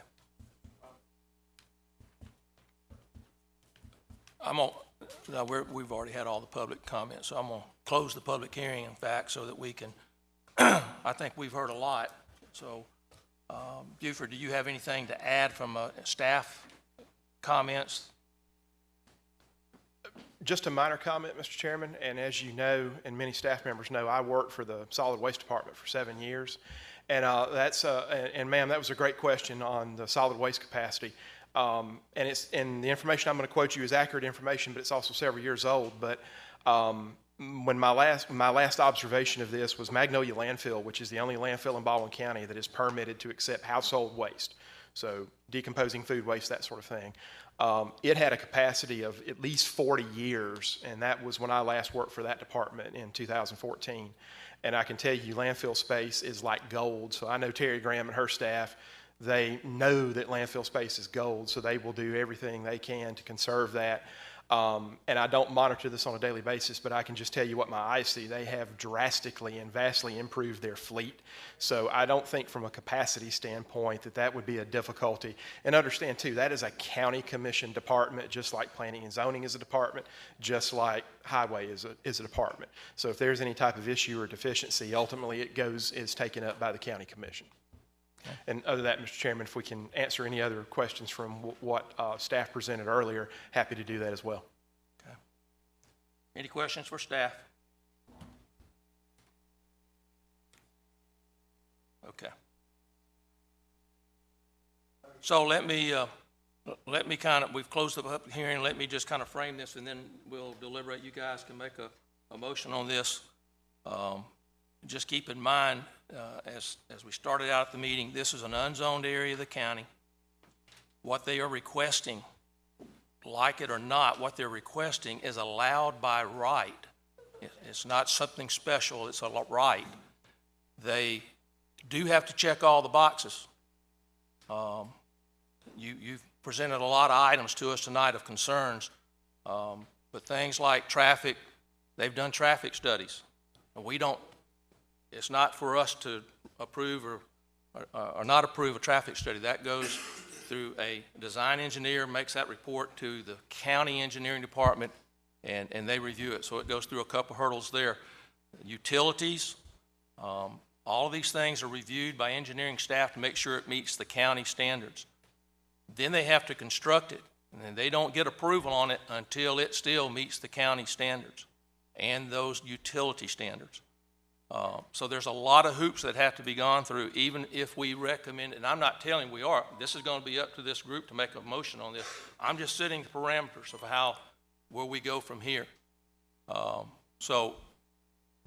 this point, I'm going to look at the planning commission to see what's your pleasure. I need a motion. You can make a motion, and then we can get a second, and we can discuss it.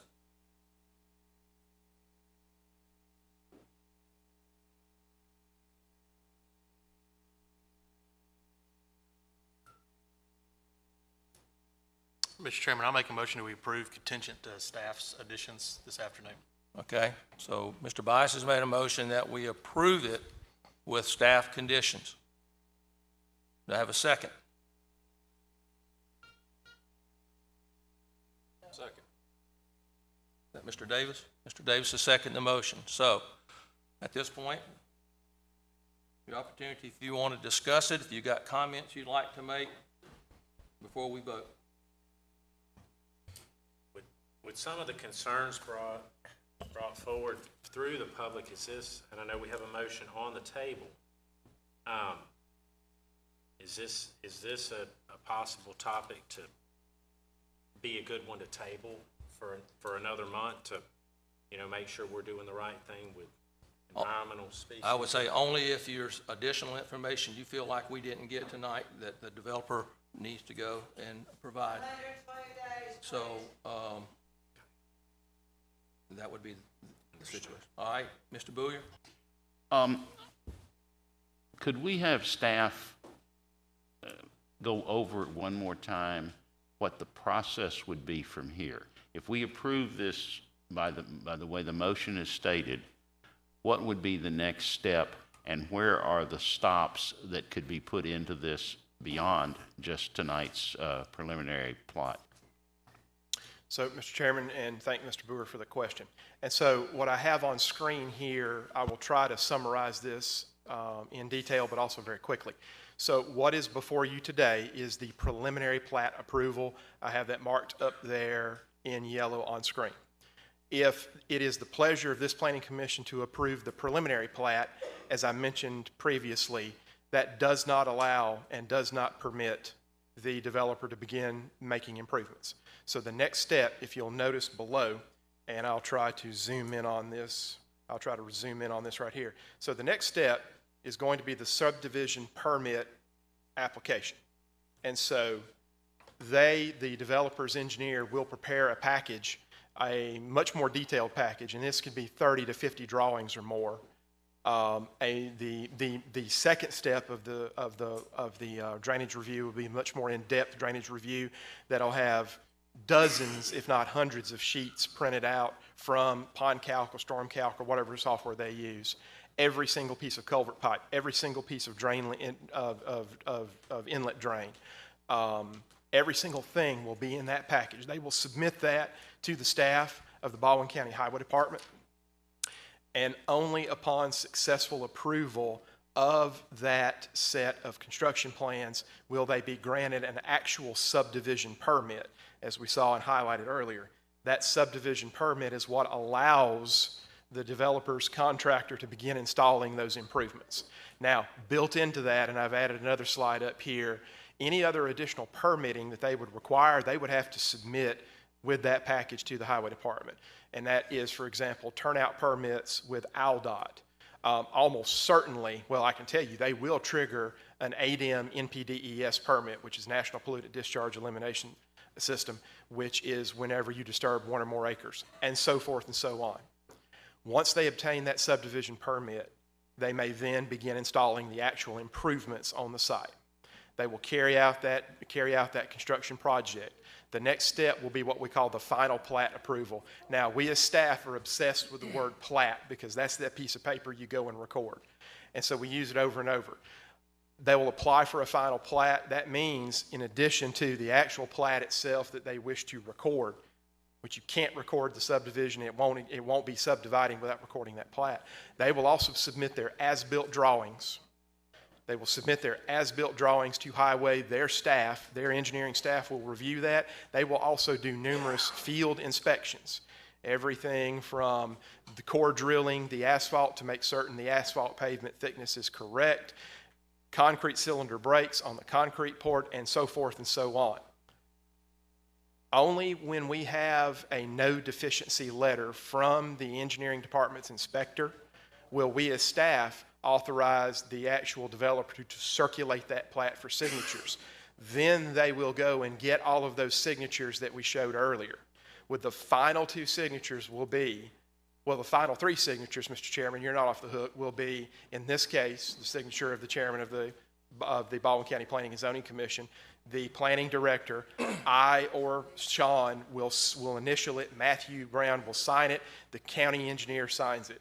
None of those documents are signed unless those improvements are installed satisfactorily. At that point, they may then go and record the plat, and only then do those new lots actually exist. There's an additional step that we won't dwell on too much, but then the roads they built, if they desire to dedicate those to the county, they go through an acceptance for maintenance process and get those accepted for maintenance by the county. That has to be approved by the county commission. Thank you, Mr. King. We have a motion on the floor. I have a question. Any other comments?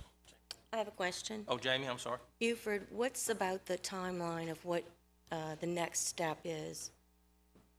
Well, the primary timeline is that once preliminary plat approval is attained, they have 2 years to record the subdivision plat, which means they have 2 years to go through everything we talked about, including building it.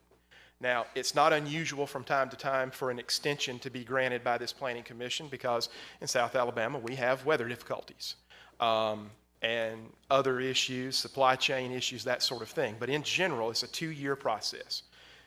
Get this preliminary plat approval, the clock starts ticking. Get their subdivision permit from Highway, install the improvements, get it inspected, get it approved, then go through the process of collecting signatures and recording the plat. They have 2 years to accomplish all of that. Can you pull back up the screen that talked about the next step and U.S.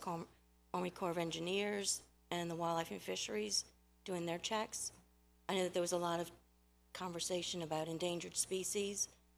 At that point, the Wildlife and Fisheries will also be doing their own due diligence to make sure that where it's being built, that it's not. So that will be happening. And Chairman, Commissioners, I'm going to confess that we're getting into an area beyond my area of expertise, but more importantly, we're getting into an area above and beyond what is contemplated by the subdivision regulations. Now, the subdivision regulations has a statement that if there is some other permit from some other agency that is required, then it's required. It has to be obtained. Now, from the U.S. Army Corps of Engineers, in most cases, that type of permitting is when someone needs to fill a wetland. Only the Corps of Engineers can approve that. That is their area of responsibility. I can't really comment too much on Conservation Natural Resources and U.S. Fish and Wildlife. We deal with the Alabama beach mouse along Fort Morgan Peninsula, so we have a procedure with that. I would presume that if some type of endangered species was discovered, we would have a similar dialogue with Fish and Wildlife. Okay, any other questions for staff? Motion on the floor. I'll give you a chance, one more chance if anybody's got any comments. I sure wish we had zoning here to work with. Okay, I'm going to call for a vote. All in favor say aye. Aye. Any opposed? Opposed. All right, Mr. DJ, Chairman, we're going to do a roll call. Okay, yeah.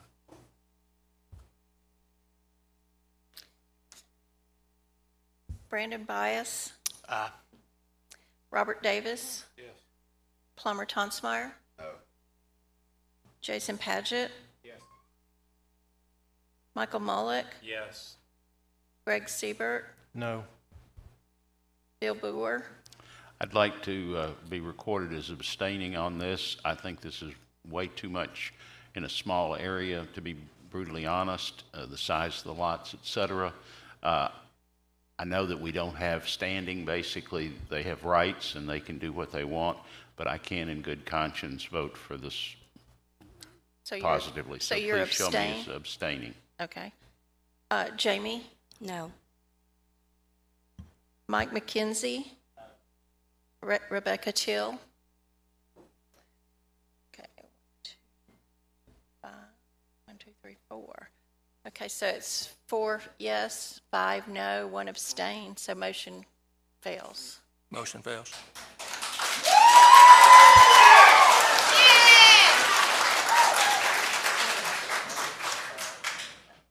Aaron, do we need now have a motion to deny?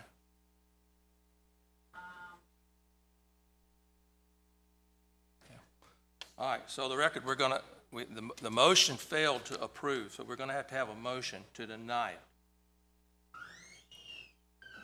So somebody needs to make the motion. Who is that? All right, Mike? Second. Huh? Yeah, we'll need to state a reason for the denial. So I'm going to stop there before a moment if you need to think about that, but we need to give a reason for the motion to deny. I'm concerned about the water flow. Getting the water to it. Traffic on 181. And also the water runoff on the other property. Okay. So Mike McKenzie made a motion to deny with those items listed there. Did you get those by chance, I DJ? did. Okay. Do I have a second? Second. Jamie? Is that Jamie? Yeah. All right, so we have a motion made and a second to deny the motion of the request. Any comments? I'm going to do a roll call again. Okay. Brandon Bias? No. Robert Davis? No. Plummer Tonsmeyer? Yes. Jason Padgett? No. Michael Mullick? Yes. Greg Siebert? Yes. Bill Boer? Yes. Jamie Stradiger? Yes. Mike McKenzie? Yes. Rebecca Till? Motion to deny carries. Okay.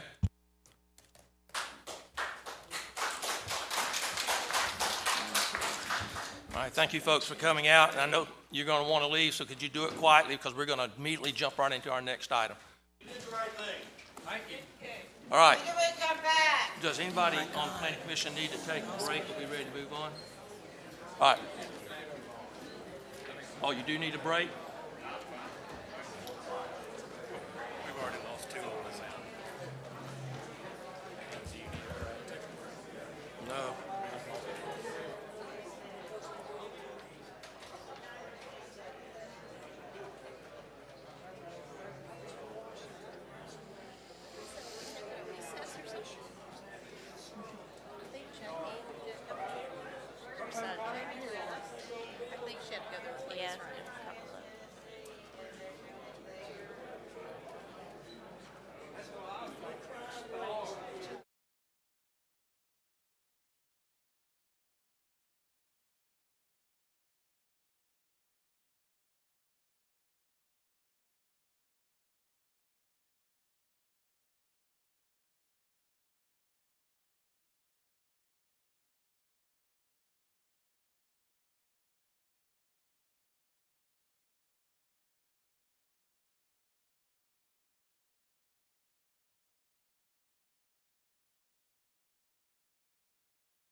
Okay, let me make a clarification on property.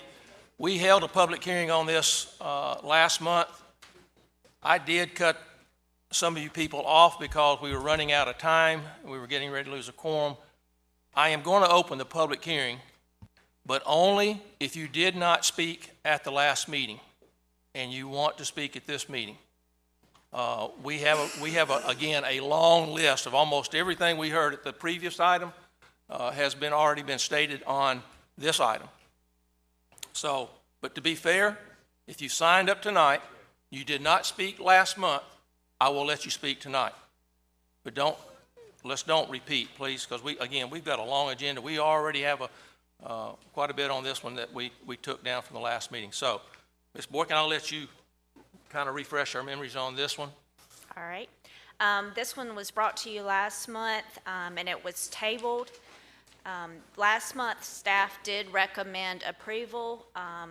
After hearing from the public and other concerns, staff did change their recommendation to denial, so I'll run through the staff report. Currently, the property's 39 acres, and the applicant is asking that it be rezoned from RA to RSF2. It's currently vacant. As you can see, the subject property on the zoning map is zoned RA. There's some RMF6 multifamily to the west and 2-family to the east. To the north and south is rural agricultural, and also to the north there's a little bit of commercial zoning. Here's some pictures of the subject property and the adjacent properties. The requested zoning is RSF2, so the minimum lot size would be 15,000 square feet. On the first standard, is the requested change compatible with the existing development pattern and the zoning of nearby properties?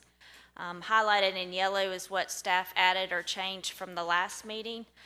Staff has concerns with the proposed rezoning being compatible at this time due to recent flooding issues. Until the flooding issues are resolved in the vicinity of this development, staff believes an increase in intensity is incompatible. Here's a display of the rainfall that was noted on between July 14th and July 15th. That was in the area. It was 3 to 4 inches of rain. This was a video that was caught, that was on Channel 3 News about the flooding in the area. Here's a quick video showing all the water that was in the ditches and yards.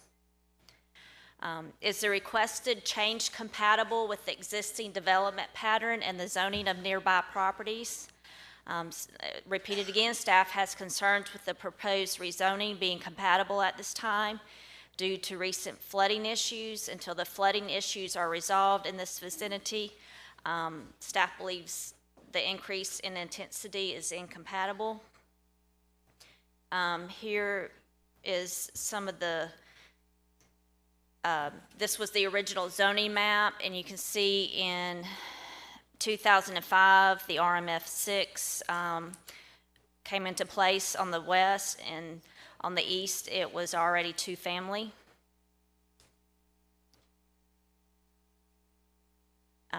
Is the proposed amendment the logical expansion of adjacent zoning districts?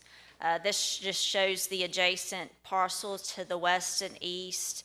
To the west, the lots average 7,800 square feet. To the east, they can be anywhere from 7,000 to 28,000. Hang on a second. Is the timing of this request appropriate given the development trends in the area? Staff has concerns with the proposed rezoning being compatible at this time due to recent flooding issues. On number 10, will the proposed change adversely affect health, safety, and welfare of the county and the vicinity? Staff has concerns relating to the flooding that were brought to our attention at the public hearing and then the documented as an existing condition during an apparently relatively minor storm event on July 14th. This change could affect the health, safety, and welfare of this vicinity. These were some agency comments. The applicant did submit a traffic study earlier this week, even though it wasn't required. At the bottom, it does say, additionally, a turn lane warrant analysis were performed to determine if turn lanes are needed on County Road US 98 at the proposed entrance for the generated traffic turning into the proposed development. It was found that both a right turn lane and a left turn lane are warranted on US Highway 98 at the proposed entrance. Staff's comments: even though staff feels like this is an appropriate transition, there are unresolved concerns related to the flooding in the immediate vicinity. These current concerns have caused staff to change its recommendation. Staff believes that intensifying the land use at the location is not appropriate at this time. Therefore, staff has recommended denial. Okay. Thank you, Ms. Boyd. Can anybody have any questions for staff? I have one question. As this Gulf Coast Farm property is maybe, you know, we're working around some existing drainage problems that aren't really dealing with this property. Are some of those drainage problems being addressed? No. Or is that gotten on the radar screen for the benefit of Gulf Coast Farm? I know the County Highway Department, also ALDOT, has talked about these concerns of the drainage in the area. What the future is, I'm not sure if there's plans, but there has been discussion on the issue. Yeah. Selena, I'm assuming, since it says no comment, again, that the school board had no input? Correct. Okay, and the reason I ask is because they just moved portables into Elbert Elementary. The high school and middle school are at capacity and are landlocked, so there can be no expansion there. And it's exceedingly frustrating that we can't even get an acknowledgement. Mr. Chairman, Selena, what would be the solution to this flooding problem on this property or similar property? Is there a sort of standard solution for this, or is this just going to continue to exist no matter what is done to the property? I mean, this may be getting a little bit outside of the realm of like what the planning commission is doing, since that's probably a lot of the county engineer department and highway department. So I think that probably for the, you know, for what's before the board, that's probably a little out of the planning commission arena versus the highway department. I know many agencies are aware of this concern, so it would have to be addressed by someone other than the planning department. And Mr. Chairman, if I may. And so, Commissioners, this is an example of what we were talking about 2 hours ago, where on a zoning case, we can have this type of subjective discussion. You know, we can't solve the problem. We can't solve the technical problem. But what we can do is recognize there's a problem. There needs to be a solution to the problem. And until we know, clearly define the problem, come up with some type of solution, that subjectively we just think it's inappropriate to increase intensity of development in that area. So this is where we can have those kind of discussions because of it being a zoning change case. And if there are no more, I really would like to bring the applicant's representative up so that we can hear what he has to say about the situation too. So anybody else have any questions for staff though? Thank you, Ms. Boyd. All right, David Deal. And or David Lavery, either one, if you want to bring both up again. David Deal with SC Civil. Yeah, we were made aware of the flooding problem at the same time everyone else was. Unfortunately, it wasn't in time for us to table the application. We do not want to move forward until that is resolved, and so we would ask that the commission allow us to table it for 2 months, and hopefully the county and ALDOT can determine where the issue is. It's you know, it's not this property, but it's it is downstream of this property, and it does need to be studied, so we're asking for 2 months. Okay. All right. Anybody have any questions for the applicant? All right, thank you, David. All right, I did open the public hearing. Again, I'll call you, and there's a lot of people signed up, and I didn't have about 3 people at the last meeting that I didn't let speak. So if you spoke at the last meeting, please let's don't drag this out. I think we got a pretty good feel of what the situation is, but I will call on you. Stephanie Bartle? Thank you. I appreciate that. Rita Booth? If it's something new, again, it's got to be something that's different from what we talked about at the last meeting. I know it sounds terrible when I say that to you folks. I sound like I'm being horrible, but it is a redundancy that we really don't need. We get it. We get the points as you give them to us, and most of us write them down, so we have those. I do. Go ahead. Yes, sir. Thank you. I just want to speak. I'm a transplant. I came from Georgia, and I live out in the Lillian area, and I love it, and I think it's beautiful. I think Baldwin County is a beautiful place. You know, Lillian kind of reminds me of my hometown, what it used to be. And I believe that, you know, Baldwin County, they're bringing in a lot of money. There's a lot of businesses coming in, and it's not just out in the Lillian community. It's probably all over Baldwin County that we need good infrastructure, because just like if you build your house on sinking sand and you don't have a solid foundation, it'll just blow away. It won't stand. So that's all I wanted to say, is I just think that we need to look at the overall picture, and then when these improvements are talked about or they're passed, then I think the county needs to correspond with the Alabama DOT and have some communication, because I've seen the results of like the Fields Crossing right up the road, which caused the flooding. And you can't put like tons of water under to expect it to run in like a 12 or 18-inch drain right up under 98. Okay. So that's all that I have to say, sir. All right. Those are comments we've already had, so please do not repeat. Robin Gamble, you got something new? You spoke at the last meeting, didn't you? I'm speaking on behalf of Mr. Gamble. All right. Thank you, Mr. Humphreys. Be quick. 4 months. Be quick. Thank you all for volunteering your time, your valuable time, for coming up here. And I'll try to make this short. But, Chairman, you were advised by council last night you couldn't hold a public hearing because some of the board members would not be present that would vote on this. We got a whole group of new board members here tonight. You need to be quicker.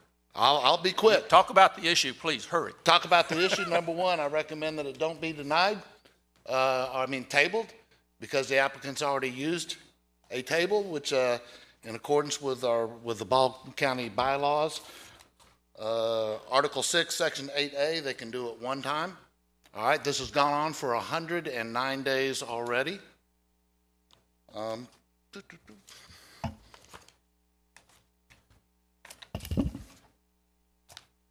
was curious as how many members of the staff have visited this site. I don't know. Don't know? If that's a concern. Okay, that's a requirement by Baldwin County ordinance, by the bylaws. How many people on the planning commission have been to the site? Been there. Pardon me? Been there. Been there. Okay, so 1. All right. I'm just curious as how we're making such big decisions in this manner without visiting the site. It can be done, believe me. We won't argue that point, but anything else? Let me skim through here real quick.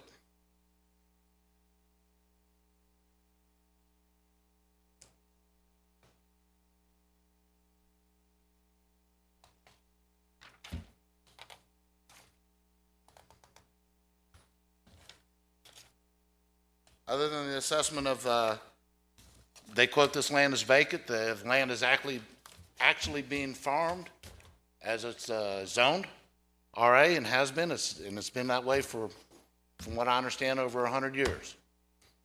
Okay.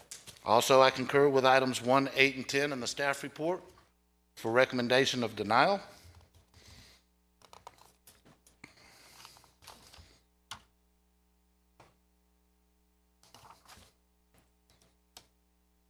And was there a written request to table this motion by the applicant? Is it necessary if he's here at the meeting? It's not, but, you know, there's really two different formats that you get a table. The applicant can request a table, but then the board can also table on its own discretion if it feels that it needs more information or time for something. Exactly. So it's completely within the board to table things, and that board's right is not affected by if there's been a prior table at the request of the applicant, because this is the board wanting a table. Okay, thank you, Aaron. Anything else? Okay, that's really it. Like I say, I would expect y'all to consider if a vote of yes for this would continue to flood the residents, and you're okay with that. I heard all the stuff about the checklist for subdivisions, but we have a subdivision on Highway 98 that was done without meeting the requirements, which is going to open it up for liability and lawsuits. And on compatibility, if you drive from the Lillian, Alabama bridge to the Foley Beach Expressway, you got two subdivisions on Highway 98.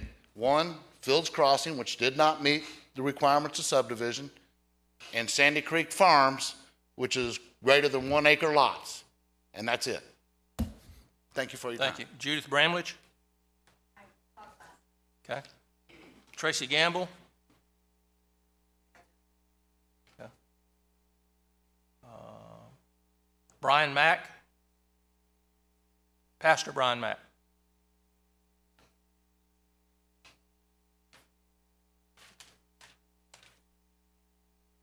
My name is Brian Mack. I live at 32460 US Highway 98 in Lillian. And my house was the one that you displayed on the screen, the one that flooded out. And what we're asking is that I want to thank you all for allowing us to be able to speak, and to the commissioner here, that we said that what we're looking at is that all we're asking, if we could have someone to help do something about the drainage in our area. We have it right now that my neighbor and I, and all of us in the community in this area, on July the 12th, had a little rain, and then on July the 14th, we had 35 to 45 minutes of rain, and it flooded out our community. And it's also flooded out some of my neighbors' home.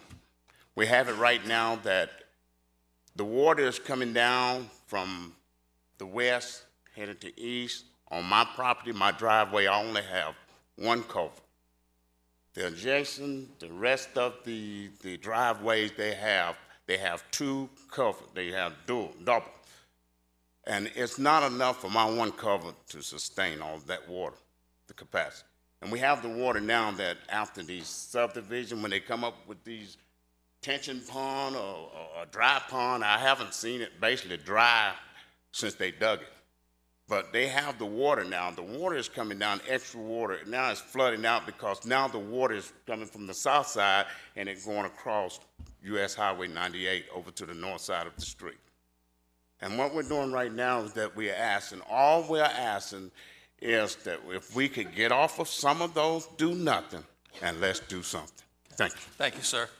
All right, James Garrett.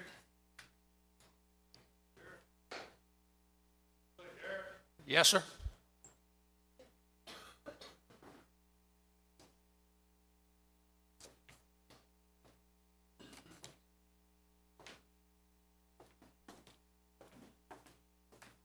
But please, the commission, there's two observations. One, these things are never high enough. And two, I made some notes here, but I can't read them. But my opposition is to this rezoning. Several reasons for it, and of course, they may be moot if it's not or they would be moot if they're not rezoned. One is the density of the prescribed housing that they would put in. It looked like from what I have seen on other housing that has been approved and is being constructed on 98, that you could almost jump from one roof to the next. They're 10 feet apart, and we don't need that in Lillian. Right now, zoning has already made Lillian trailer park of LA, which is lower Alabama. And we've got trailers all over the place, and we certainly don't need a density of a housing development of this size. Another thing is it would pollute the water system there. We don't have a water system, we are on wells. And you add 100 houses over there or more, and they're all on septic tanks, that's not gonna be have a good effect on your well water. The effect on the schools. You're gonna have a tremendous effect on the schools before long if these housing developments are approved. Another thing is the traffic on 98 is horrendous. I drive back and forth to the other side of Pensacola every day. And a lot of times when I have come back, I won't say a lot of times, there have been several times that I've come back that if you're familiar with 98, from Bower Road to the Alabama side of Perdido Bridge is 2.3 miles. And several times it has been bumper to bumper all the way from Bower Road to the other side of the bridge. And if this housing development is approved, it's only going to get worse. And sometimes it's very difficult to even get across if there's a wreck over on the Florida side. I've noticed that this is an out-of-state corporation that's developing this property, and I don't think they're going to have the welfare of the Baldwin County and the Lillian residents in mind. They're going to be in for the dollar, and they're going to put as many houses as they can on that property. And these are going to be what I call matchstick houses, which are not a piece of wood in them bigger than a 2x4.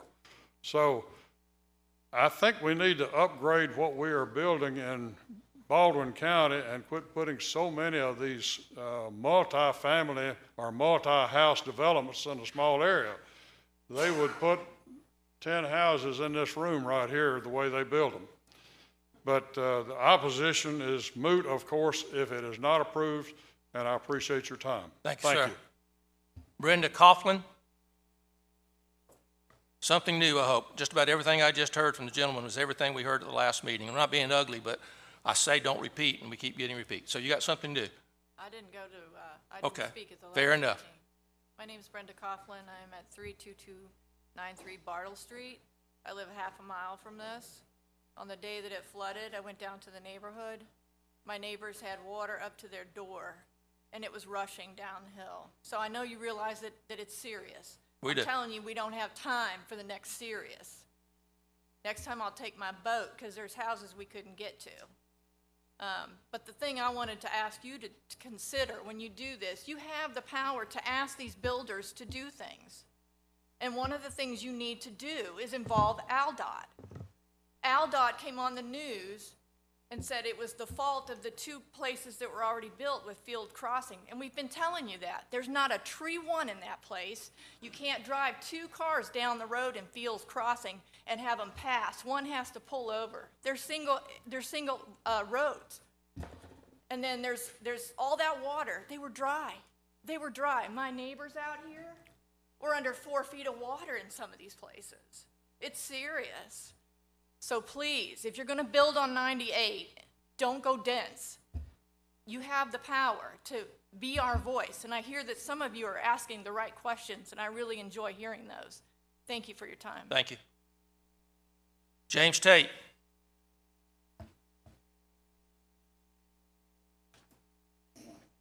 David Williams. Okay. Anybody I miss? Something new. Don't talk about drainage, please. We've got it. No, you got to come up to the mic. Give us your name. This will be the last one.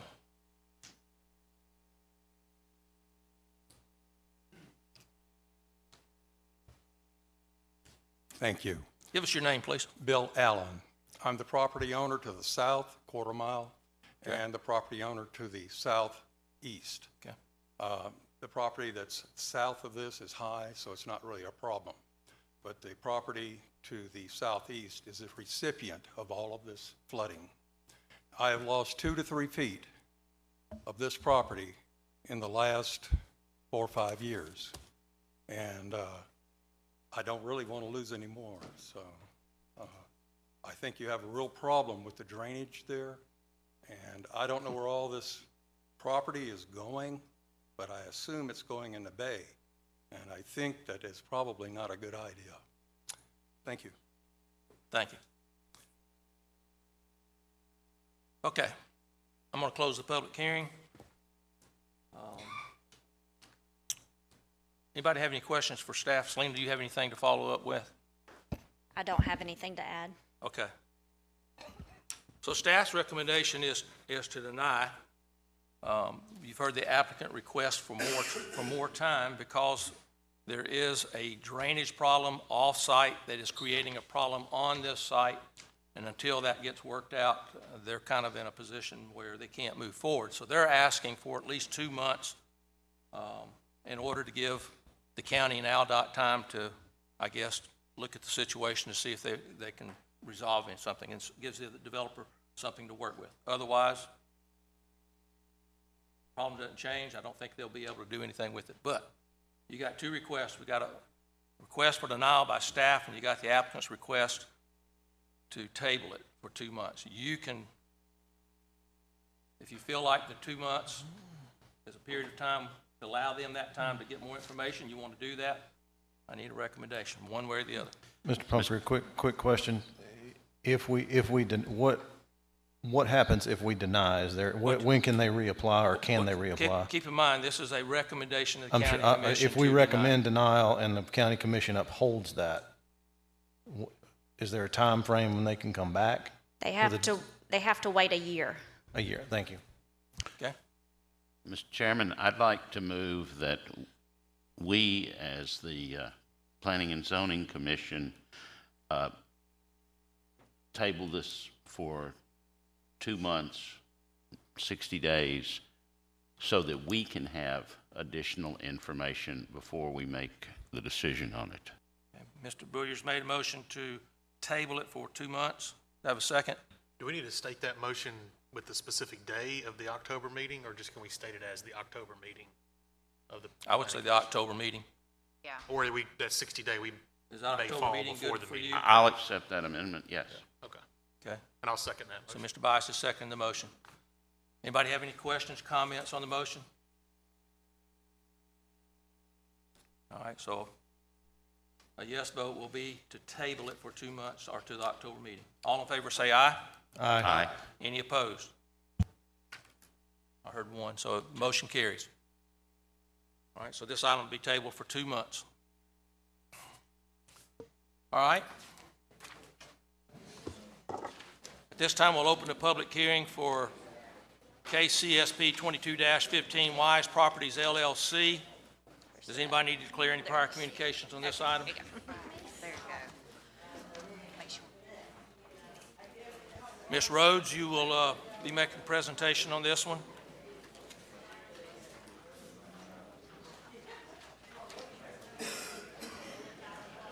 I will ask if you folks can go outside to talk. We need to move on to our next cases, please. Okay.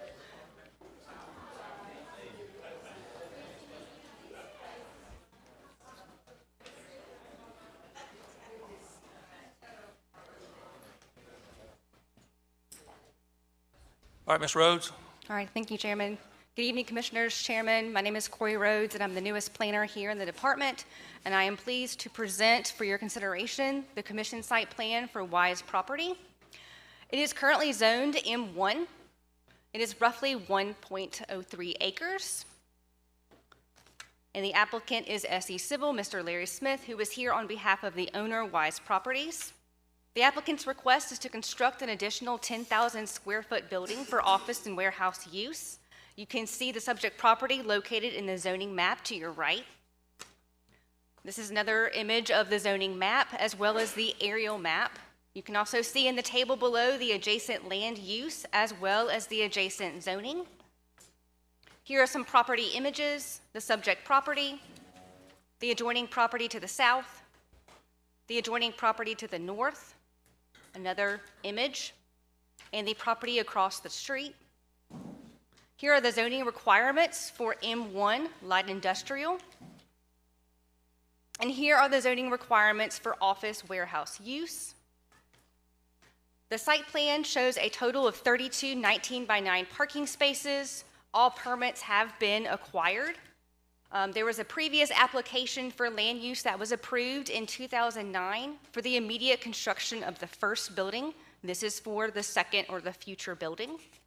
And this is a zoomed in of the setbacks which have been met. These are the construction plans as well as the building elevation which meets the setbacks.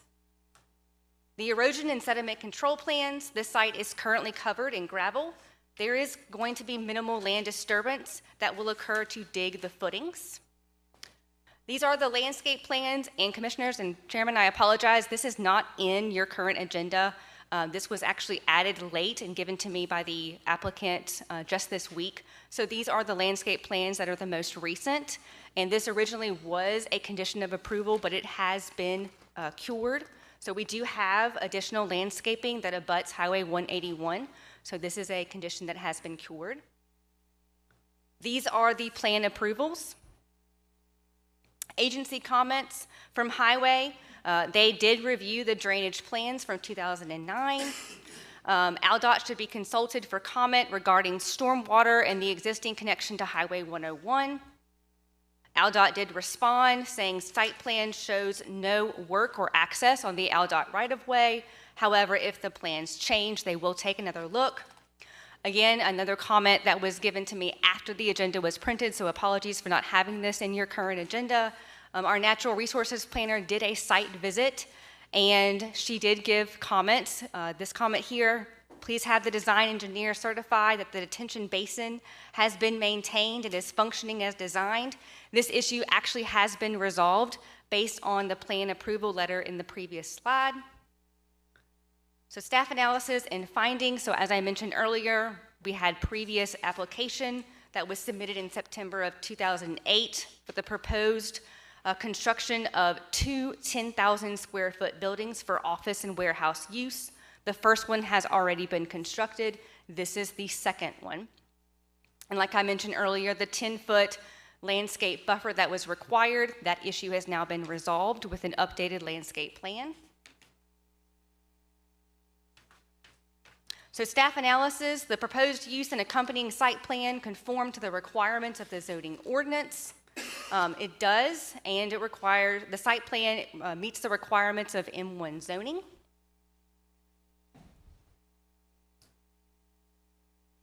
So to reiterate, the subject property is currently zoned M1 light industrial. The adjacent properties are M1 light industrial and RSFE residential single family estate district. So they are requesting for this additional 10,000 square foot building to be constructed for office and warehouse use. Staff recommends approval with the following conditions. The engineer of record shall verify to the National Resource Planner that the following issues are fully cured prior to the issuance of the CSP. They will also go out and field verify the completion of the following two items: that erosion between the existing buildings that leads to sedimentation in the existing detention basin has been addressed and resolved, and that the trash around the detention basin has been cleared. And like I mentioned before, the 10-foot landscape buffer has been cured. And with that, I'll be happy to answer any questions. Okay. Thank you, Ms. Rose. I have one question. I know I made a comment to you and to staff. The property to the south, I understand, I take it that's in the city of Daphne? Yes, sir. We show it as a blank spot, but it's not in the city of Daphne? Okay, I'll let Larry address that. Yes, sir. Anybody, let me do this first. Does anybody have any questions for Ms. Rhodes? And Larry's the only one signed up to speak. Thank goodness. I'll try to be brief, and thank you, Corey. She's been a pleasure to work with, and look forward to working with her on other projects. As she said, this was a approval that we had in the past, but the time frame is coming on. He gravelled the pad, just waiting to be able to construct the second building, so we're coming now to fix that. But the property to the south is actually now under ALDOT control. They condemned it when they were doing some right-of-way work, so they can have drainage features over there. Okay.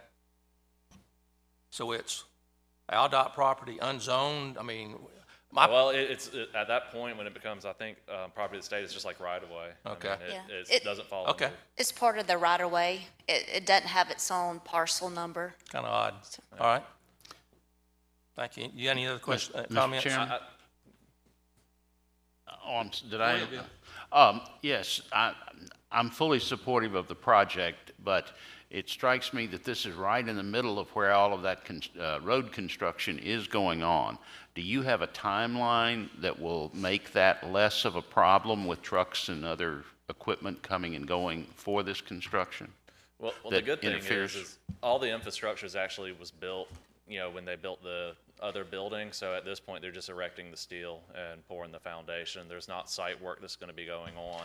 No, I was more interested in the traffic, the impact on the traffic that's right in there where all of that reconstruction is being, expansion of 181 is being done right there. I mean, the existing access point's already been permitted and constructed for ALDOT. I mean, they'll have to work within ALDOT's traffic control plan that they have for the whole area. But, it's going to take probably several months to construct, and I know we're all waiting anxiously for the road work to be complete on 181. I would assume by the time they're getting close to being done constructing the building, it comes open, that 181, that road work should be complete. I think it was originally slated for January, then August, and we're here at August now, so I'm guessing sometime this fall. Any other questions for Mr. Smith? Thank you, sir. Any other questions? Corey, you have anything you need to follow up with? No, sir. Okay. What's your pleasure? Move its approval. Second. Was that Bill? Yes. All right, Mr. Bowyer's made a motion that we approve the commission site plan. Mr. Bullock seconded the motion. Any comments? All in favor say aye. Aye. Any opposed? Motion carries. Okay, next item on the agenda is, and I'll open the public hearing on this, case Z22-13, Fort Morgan Marina property. Does anybody need to disclose any prior communications on this item? Ms. Boykin?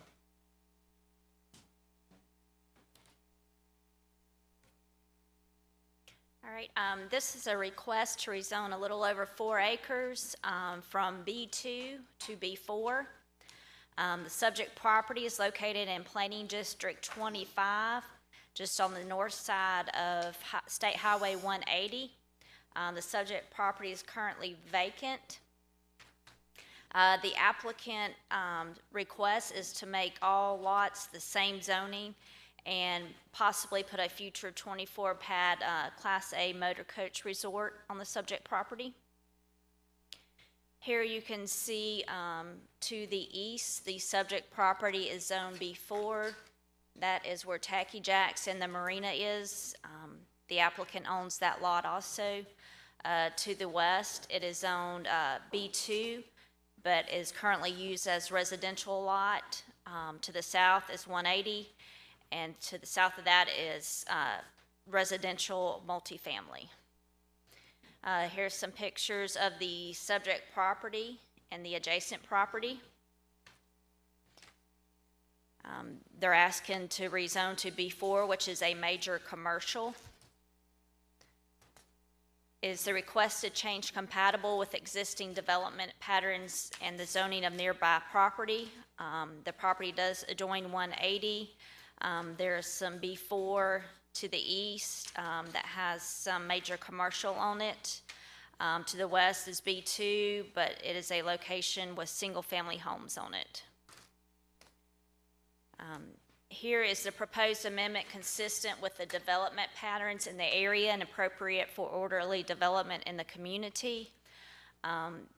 There are a variety of development patterns in this area. Staff feels this is not consistent with development patterns because Planning District 25 prohibits increase in intensity when located in a coastal high hazard area and a flood hazard area. The subject property is in the coastal high hazard area of Fort Morgan and the flood hazard area. Planning District 25 local provisions states the purpose, objectives, and considerations when a parcel falls within these two areas of Fort Morgan. As you can see on number 4, it says the rezoning considerations in coastal high hazard area of Fort Morgan. You need to consider the increase in density and intensity through rezoning or similar land use changes in the coastal high hazard areas. And then on number 5, it says rezoning considerations in flood hazard areas of Fort Morgan. You need to consider the increases in the density and intensity through rezonings or similar land use changes in the FHA, which is the flood hazard area. Here's a zoomed out of the zoning map for Planning District 25. You can see it's almost to the end of Fort Morgan Road. As staff, other matters that need to be considered, just take into consideration this is located in the coastal high hazard area and the flood hazard area. We did receive some comments from ALDOT, from ADEM, and several other departments. The Fort Morgan Advisory Committee did vote in approval for this request.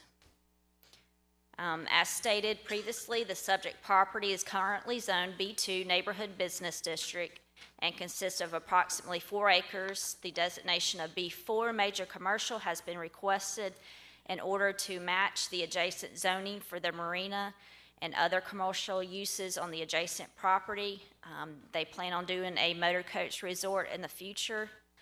A low-density RV park is allowed in the current B2 zoning, but the subject property is also located in the coastal high hazard area of Fort Morgan and in the flood hazard area.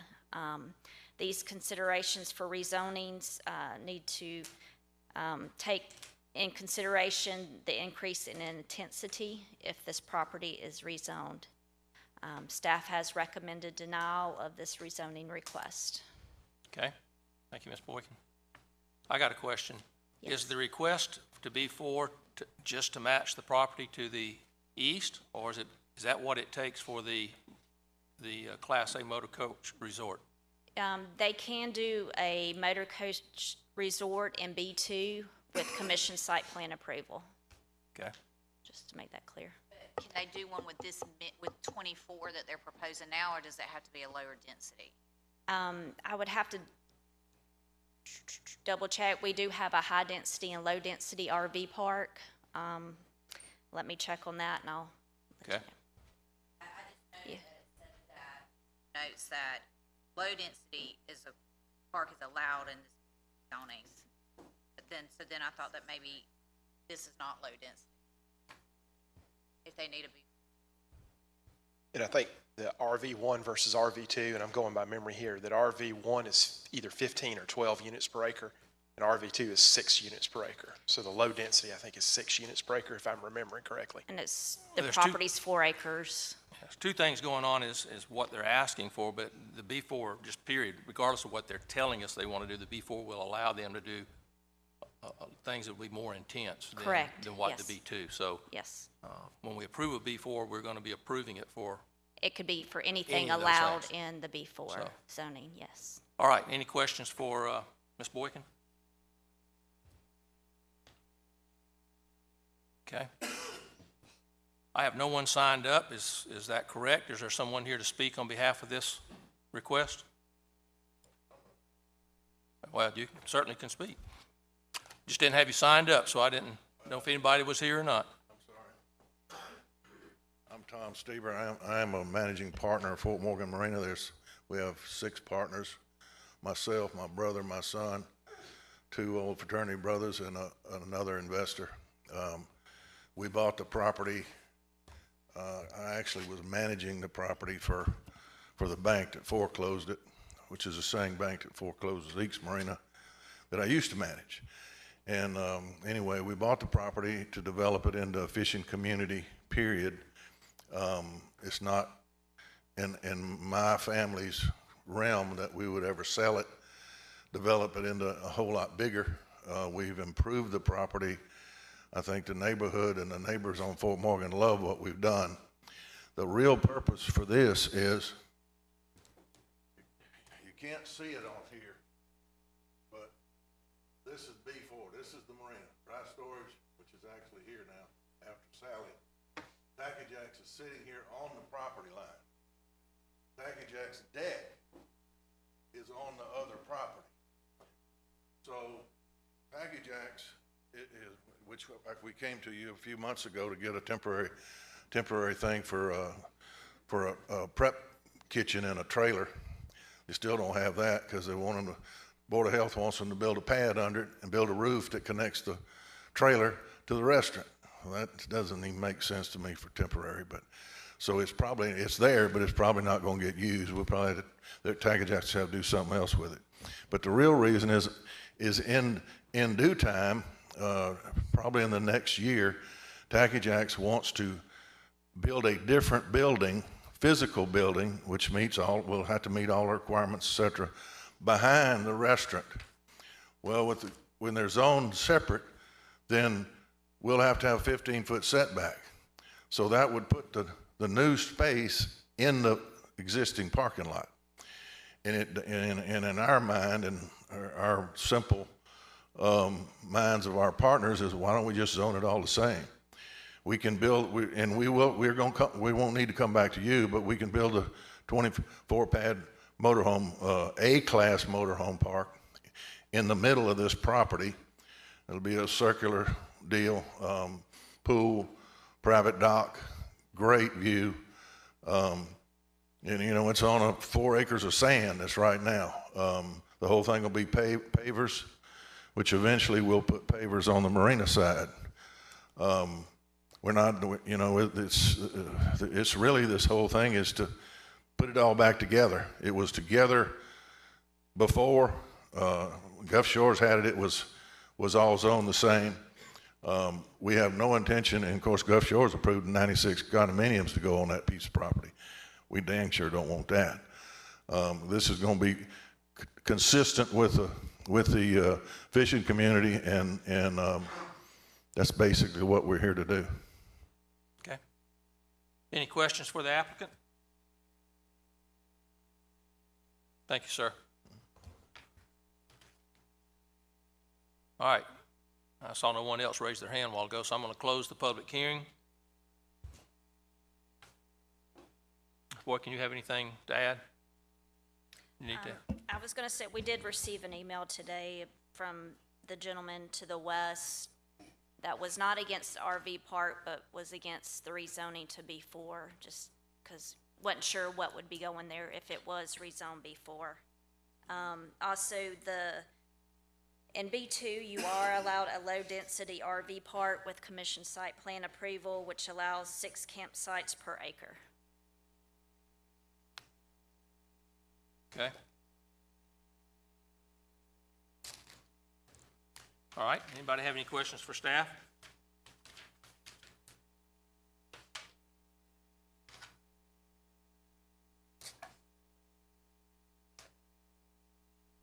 Okay.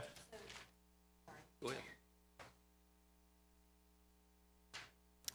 So if it's 4 acres and you're allowed 6, then they are allowed the 20? They could do up to 24, yes. The way it is? Yes. Okay.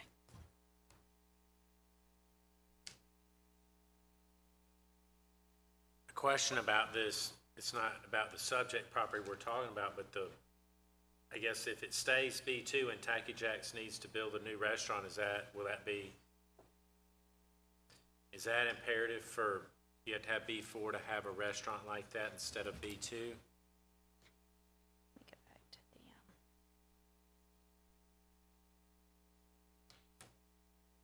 And B2, they could do, let's see, they would not be allowed to do a large restaurant in B2.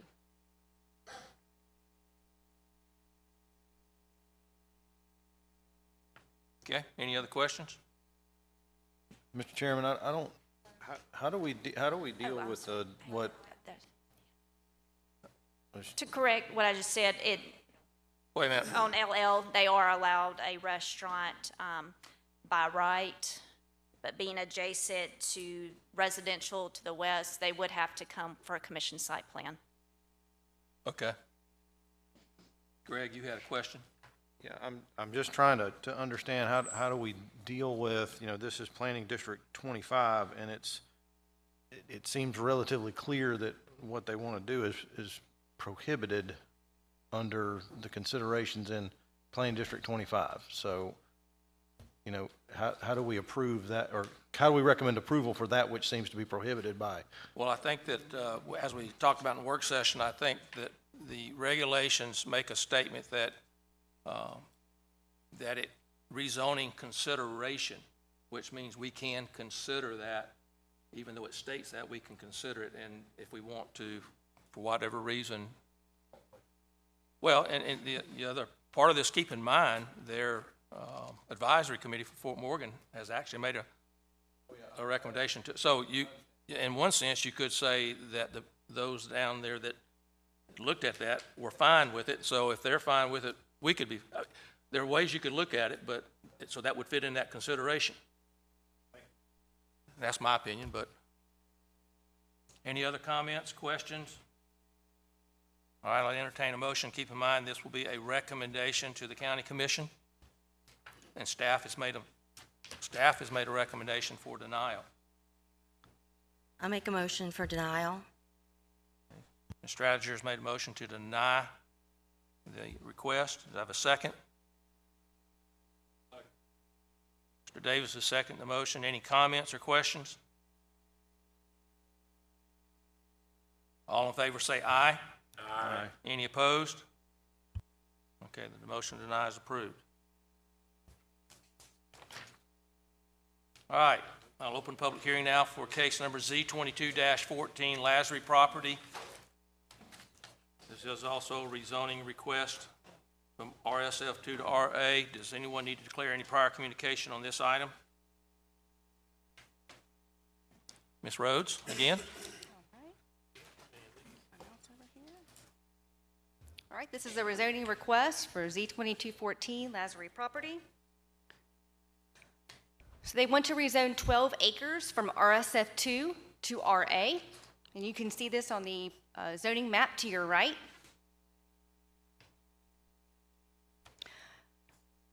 All right, the applicant is Timothy Lazary. He was also the owner. The proposed zoning is RA, Rural Agricultural, and they are requesting to allow farm-related structures to reside on the property. This will include a tractor underneath a metal carport, and this is not allowed in their current zoning category. And then eventually, a residence and a small garden is proposed to be on the property. Here is the zoning map, as well as the aerial map, as well as the adjacent zoning and adjacent land use. Here are the property images, the subject property, the adjoining property to the south, a few images of the adjoining property to the east. Here is RSF2's zoning requirements and RA's proposed zoning requirements. So is the requested change compatible with the existing development pattern and the zoning of nearby properties? Staff feels that the requested change is compatible with the surrounding uses. A future land use designation of residential has been provided for the subject property. However, approval of this rezoning will result in an amendment to the future land use map to agricultural. Is the proposed amendment the logical expansion of adjacent zoning districts? The surrounding land uses are residential as well as vacant, so staff feels the proposed amendment is consistent with the area. Other matters, there do appear to be wetlands on the subject property, so a wetland delineation may be required to verify there's no disturbance within that 30-foot wetland buffer. And this will be evaluated at the time of zoning site plan review. Here's a map showing you the potential wetlands on the property. No comments from other agencies, so staff recommends approval. And with that, I'm happy to answer any questions. Thank you. So I got one, I guess I'm always asking, but just out of curiosity, why is this not considered an accessory structure, which is allowed in RSF2? What makes it a non-accessory structure? I don't believe it's allowed in, Accessory structures are, that's why I'm asking. Accessory structures are allowed in residential areas as long as there is a single-family home on the subject Oh, property. there's no home on this site. that's going to be a future I got you. proposal. Can't be an accessory if you don't have a structure. Correct. I stuck my neck out there, so I had to take that. All right, any other questions for staff? None, that just raises that one. Has there been any inquiry or response from the neighbor to the east? No, sir.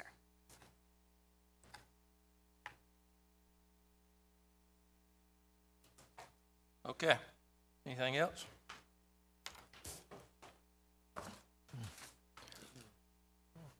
All right, did you have something? Okay.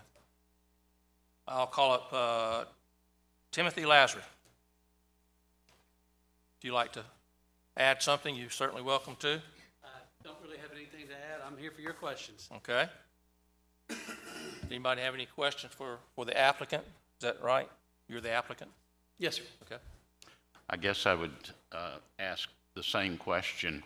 Have you had conversations with your neighbor to the east? Yes, I've spoken to Miss Sarah Weaver, who's the immediate neighbor to us, and she's to the east. And then my neighbor to the west, he owns the 58 acres of timberland, and they are both fine with what we're trying to do. Okay, any other questions? Thank you, sir. Thanks. Okay.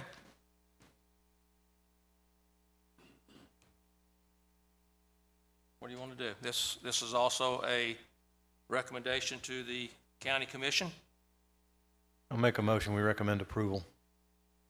Okay, Mr. Cybers made a motion to approve the request, and okay, Mr. Thomasmeyer has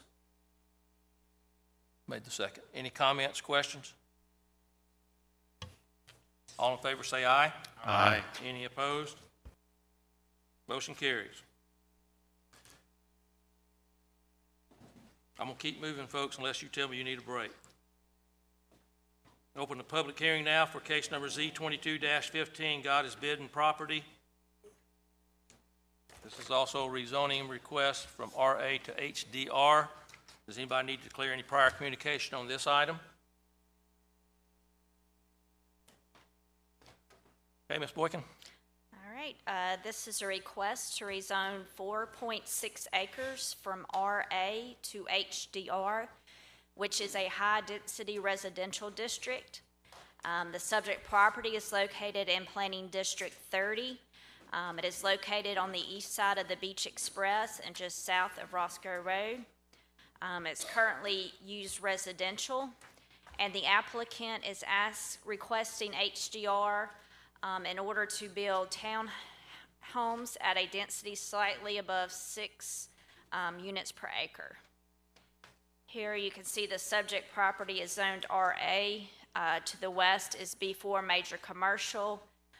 You have some RA rural agricultural in the area and also some B3 and residential. Here's some pictures of the subject property and some of the adjoining properties. With the HDR, they would be allowed, for townhomes, they would be allowed 12 dwelling units per acre. Is the requested change compatible with existing development patterns in the area? Staff believes it is, with the major commercial to the west. And then further west, a lot of the property along the beach, Foley Beach Express, is in Gulf Shores or either the city of Orange Beach. To the south, you have some high-density apartments. Further west, you have Columbia Southern University. To the north, west is EMC. And then across from the Beach Express, you have the Auburn Veterinarian Clinic. Here we received a few comments from other agencies. The Highway Department stated the provided site plan shows proposed development of townhomes, which will need to follow the county subdivision process, including analysis of drainage and traffic impacts. Roscoe Road is a county-maintained and will require permitting through the Highway Department for any new or changed connections for the subject property. This is some information that was provided by the applicant where they went through and answered all our standards themselves.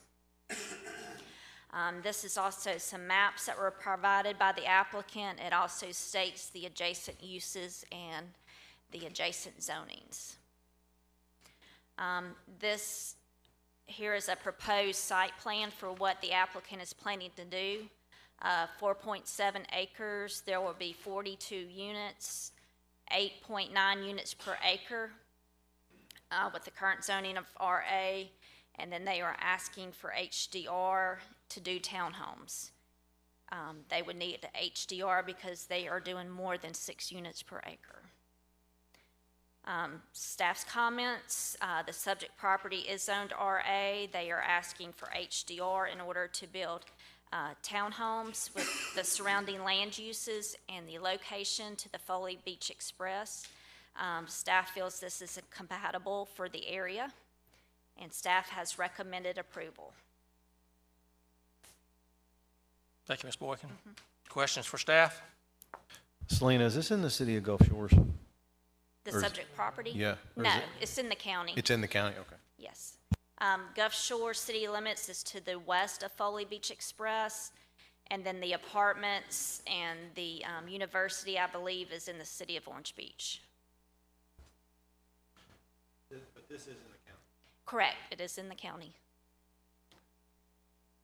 Mr. Chairman, just a quick question. I noticed that there's no comment from the school system since it's in Baldwin County. Where would the children of 42 townhomes be going to school? I'm not sure. The applicant may be able to answer that question. I don't know if they would go to the city schools, or if they would, well, they might end up going to, I'm not sure. I would ask the applicant.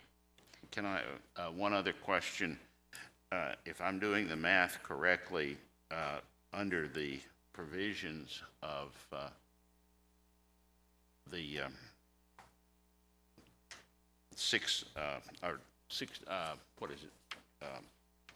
16 units per acre? They're allowed 12 dwelling units I'm sorry, per 12 acre for units. townhomes.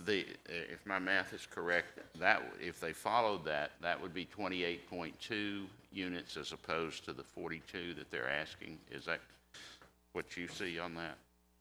Well, the totals, they have a total of 4.6 acres. Right. So they would be allowed 12 units, townhomes, per acre. Yes, it'd be Okay. 40, yeah. Then I've done the math wrong. Okay, any other questions? I have one. This is they're asking for HDR, high-density residential, because they're going over 6 per acre. Is that correct? That's correct. What is the designation that would be 6 per acre? RMF 6. Okay, any other questions? And I'd also like to state we have not received any calls or emails on this rezoning. Okay. I have no one signed up in opposition. I have 3 signed up for. So I will call these up. Jean Birkenhauer.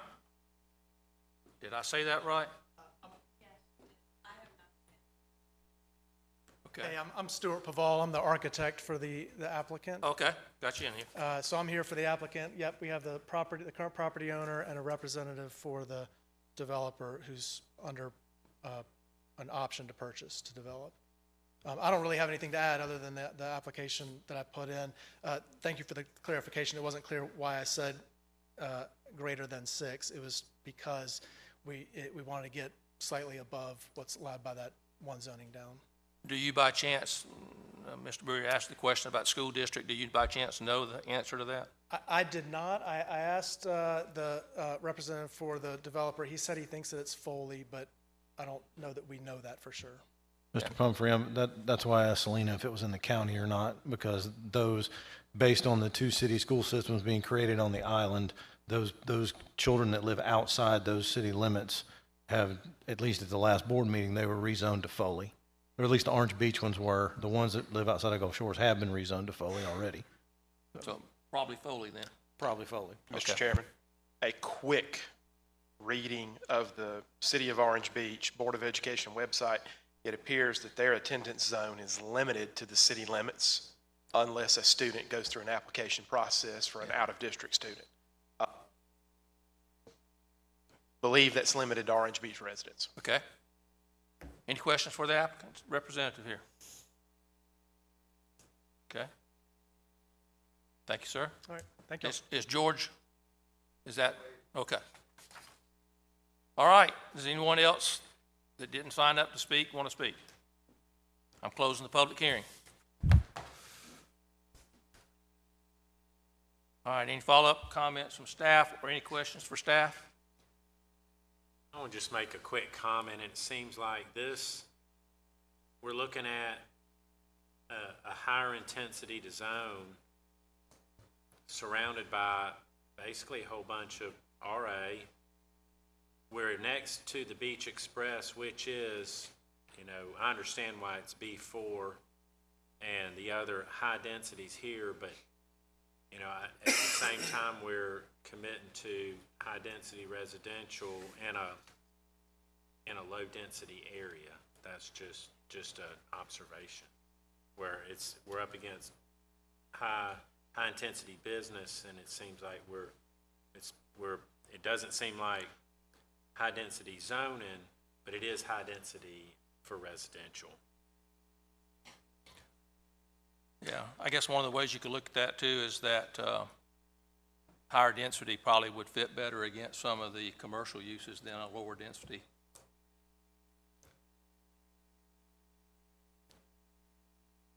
All right, if no other questions, I'll entertain a motion again. This will be a recommendation to the county commission.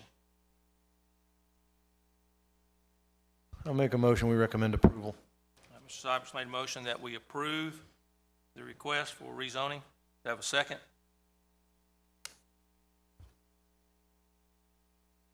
Second. Mr. Davis, second the motion. Any questions or comments before we vote?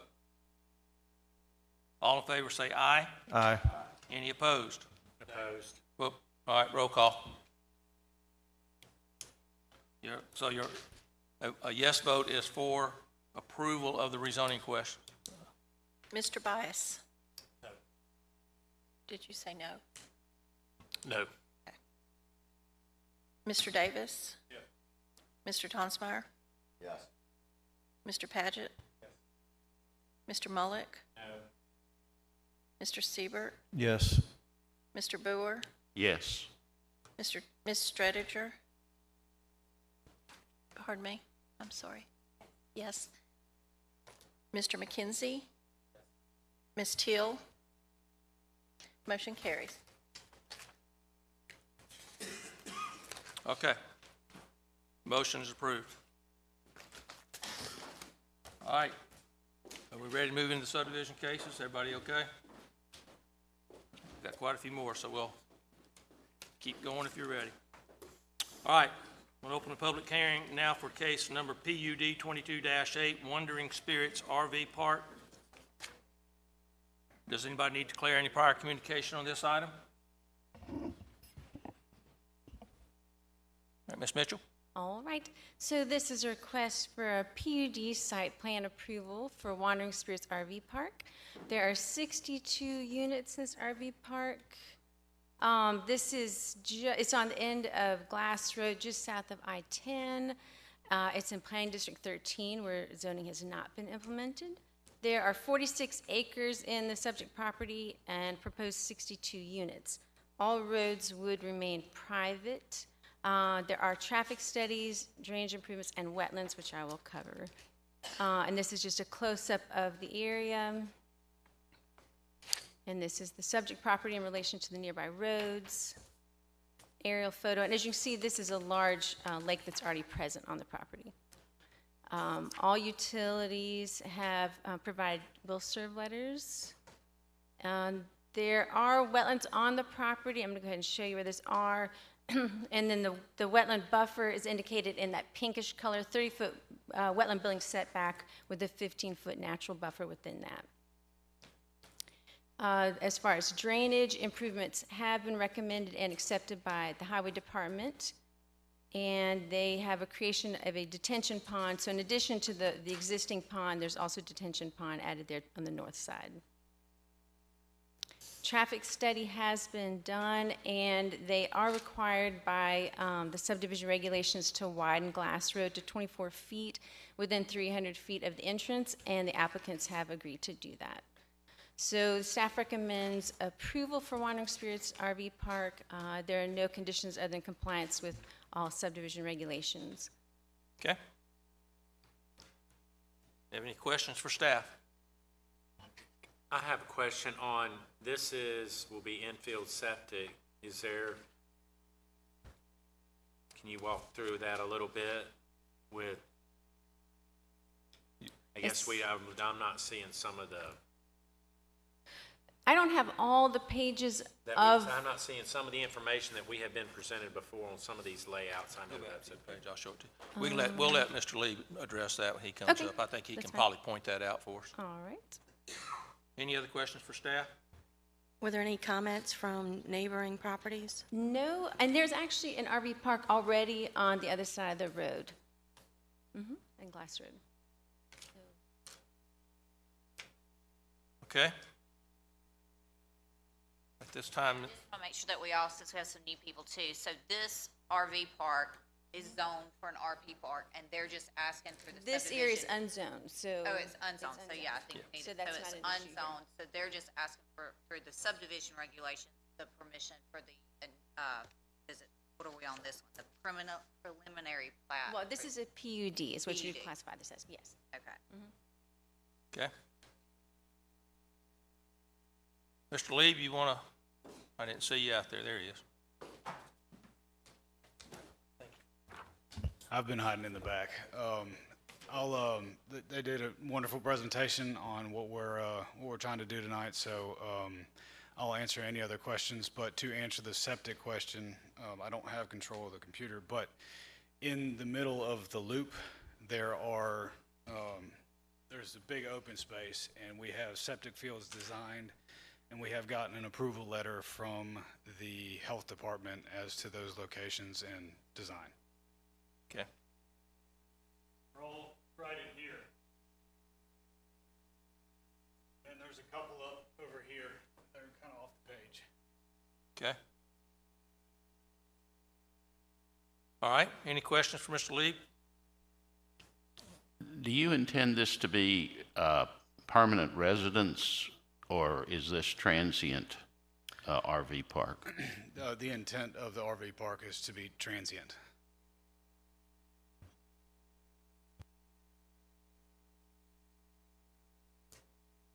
And Bill, if he did otherwise, he'd have to bring a plat at some point with subdivision of lots, bearing and distances, the whole work laid out.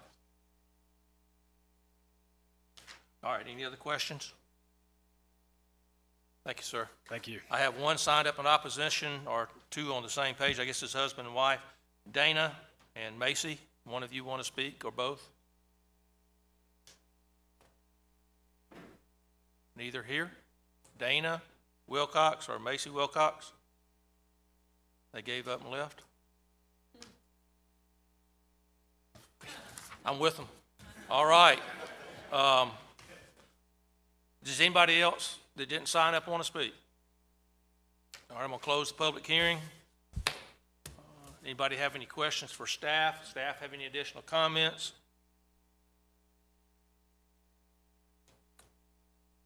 Okay.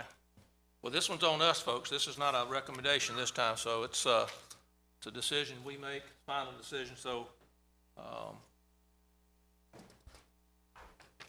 Mr. Chairman, I make a recommendation that we improve. okay. So Mr. Bias has made a motion to approve. Was that Jason? Oh, Mr. Padgett has made a second to the motion.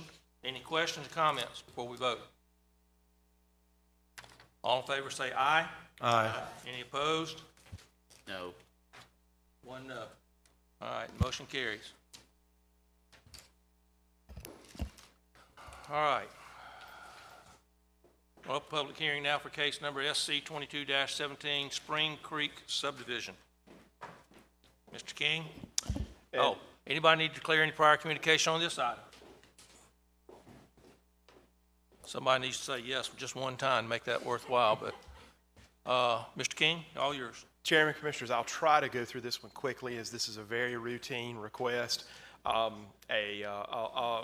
large lot subdivision, so it's a fairly routine request. So Spring Creek, this is requesting 5 lots. Staff recommending approval. You see your plat there on the right side of your screen. And of course, we're on the subdivision regulations here.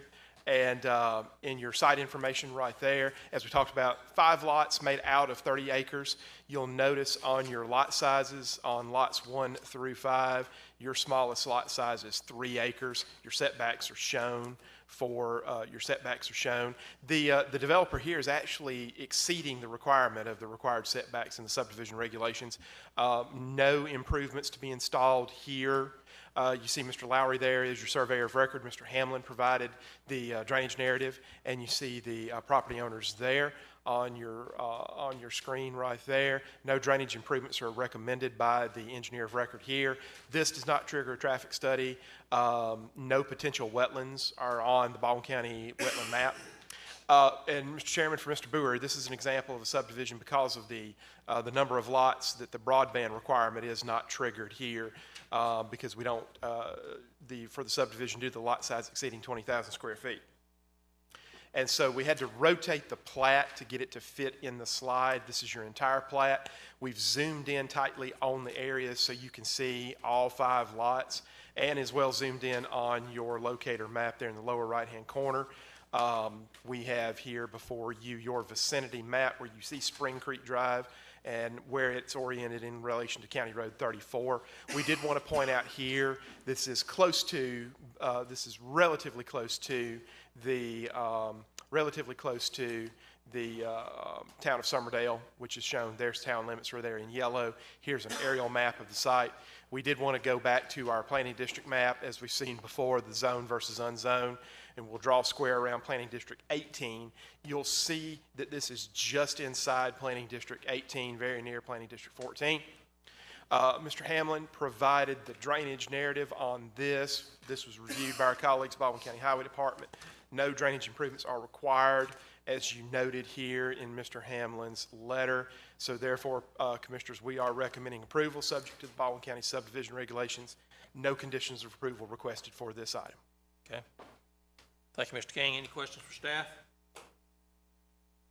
Okay. I have no one signed up to speak. Is there someone here to speak on behalf of the applicant? No one? Okay. All right. I'm going to close the public hearing. What's your desire? All right, Mr. Patches made a motion to approve. Second. Myers made the second. Any question, comment? All in favor say aye. Aye. Any opposed? Motion carries. All right. Coming up, public hearing for case number SC 22-25, Peebles Subdivision. Anybody need to declare any prior communication on this item? All right, Ms. Booth. Good evening. We have this is for a preliminary plat. It's for Peebles Subdivision. It's for 7-lot subdivision. Staff does recommend approval. And give me just a second here. Okay. So the subject property is located at the intersection of Warner Road and County Road 95 in Alberta. Planning District 22 and is zoned RA. They're approximately 32.22 acres, and they are proposing 7 lots. Surveyor of record is Trent Wilson, and owner-developer is Mr. William B. Benton Sr. The proposed subdivision does not trigger a traffic study. The drainage improvements are not required, as the drainage pattern will remain the same once the subdivision created. A wetland delineation was not provided. The applicant has invoked Regulation 5.2.2 and shown the 50-foot wetland building setback and a 15-foot natural buffer. There are no new streets proposed. This is the overall preliminary plat. An closer up showing the individual lots and the lot sizes. This is your zoning map. A vicinity view showing location. This is aerial view showing the wetlands that are surrounding the area. The drainage was prepared by Chris Lieb. As stated previously, drainage pattern will remain after the subdivision is created. There are no new roads nor impervious improvements slated to be built as part of the subdivision. The drainage narrative includes for 2 common drives to be installed on County Road 95, and the written drainage narrative has been reviewed and accepted by Baldwin County Highway. There are no conditions for approval, and staff recommends preliminary plat be approved subject to compliance with subregs, including but not limited to installing common drives per Baldwin County Highway specifications and approval of same prior to final plat approval. And I'll be happy to answer any questions you have. Okay, any questions for staff? Okay, I only have one person signed up. Trent Wilson, do you need to speak? No, I can answer any questions. Are you the applicant or are you representing them? I'm the applicant, I'm the surveyor for everyone. Okay, does anybody need to ask the applicant any questions? Okay, that's all I had signed up. Did I miss anybody? I'm actually, that's part of my subject, so I can answer the questions. Okay. All right. All right, anybody have any questions for staff? I'm going to close the public hearing. Entertain a motion on this one. Move its approval? Was that Bill? Yes. Okay. Bill's made a motion to approve. I'll second it. Second the motion. Any questions or comments? All in favor say aye. Aye. Any opposed? All right, we're clipping along pretty good, so we'll open public hearing now for SC 22-28 BFLC Elam Creek West Phase 4 subdivision. Does anybody need to clear any prior communication on this item? Ms. Booth? This is preliminary plat approval for Elam Creek West Phase 4, 5-lot subdivision. Staff does recommend approval. Subject property is located south side of Lindholm Road and west of County Road 87, located in Planted District 13. The citizens have not implemented zoning. There's approximately 221 acres. 5 lots are being proposed. Surveyor record is Trent Wilson, owner is Bell Fountain Land Company. There's no trigger for a traffic study as there are only 5 lots being proposed. There was a drainage report and no drainage improvements were recommended. A wetland delineation has been provided which indicates jurisdictional wetlands. The wetlands and applicable setbacks have been shown on the plat. There are no new streets. This is the view of the proposed lots. This is showing location of part of the wetlands, and there's another location further down in the bottom right-hand corner. This also shows your lot sizes. This is your vicinity map, your aerial view. Drainage report prepared by Chris Lieb Engineering. As stated before, drainage pattern will remain after the subdivision is created. There will be no need to install stormwater mitigation due to the creation of the subdivision. There are no new roads or impervious improvements slated to be built as part of the subdivision. And the written drainage narrative has been reviewed and accepted by Baldwin County Highway Department. There are no conditions for approval, and staff recommends approval. And I'll be happy to answer any questions. Okay, any questions for staff? Mr. Wilson saying? Yes, sir. Any? All right, I'll say it again. Any questions for the applicant? All right, then I'm going to close the public hearing. Make a motion to approve. Second. Mr. Tonsmeyer's made a motion to approve. Mr. Bice is second to the motion. Any comments, questions? All in favor say aye. Aye. Any opposed? Motion carries. All right. Next one is open the public hearing for case number SC 22-30 BFLC Elam Creek West Phase 3 subdivision. Anybody need to clear any prior communication on this item? Okay, Ms. Booth. This is for a 5-lot subdivision. Staff does recommend approval. Subject property located on the north side of Lindholm Road and west of County Road 87 in Planted District 13. It is currently unzoned. 118.71 acres, proposed 5 lots. Survey of record is Trent Wilson. Owner, developer, Bell Fountain Land Company. There are no traffic studies no traffic study was required as there's only 5 lots. No drainage improvements were recommended. Potential wetlands are on site. No wetland delineation had been provided, so they have invoked Regulation 5.2.2. There is a typo there, and it's for 50-foot wetland setback. There are no streets proposed. On the screen before you is your plat. Up close are the lot sizes. Your vicinity map. Aerial view. Chris Lieb Engineering has provided a written drainage narrative indicating that there will be no need to install stormwater mitigation due to the creation of the subdivision. There are no new roads or impervious improvements slated to be built, and written drainage narrative has been reviewed and approved by the Baldwin County Highway Department. There are no conditions for approval, and staff does recommend SC 2230 be approved. I'll answer any questions you may have. Okay, any questions for staff? These are all pretty much the same, so. All right, Mr. Wilson? Same? Good to see you too. I'm gonna close public hearing. Mr. Chairman, I make a motion we approve. Mr. Bice made a motion to approve. Do I have a second? Seconded. Seconded. All right, I'll go with Greg on that one. Greg, second the motion. Any questions, comments? All in favor say aye.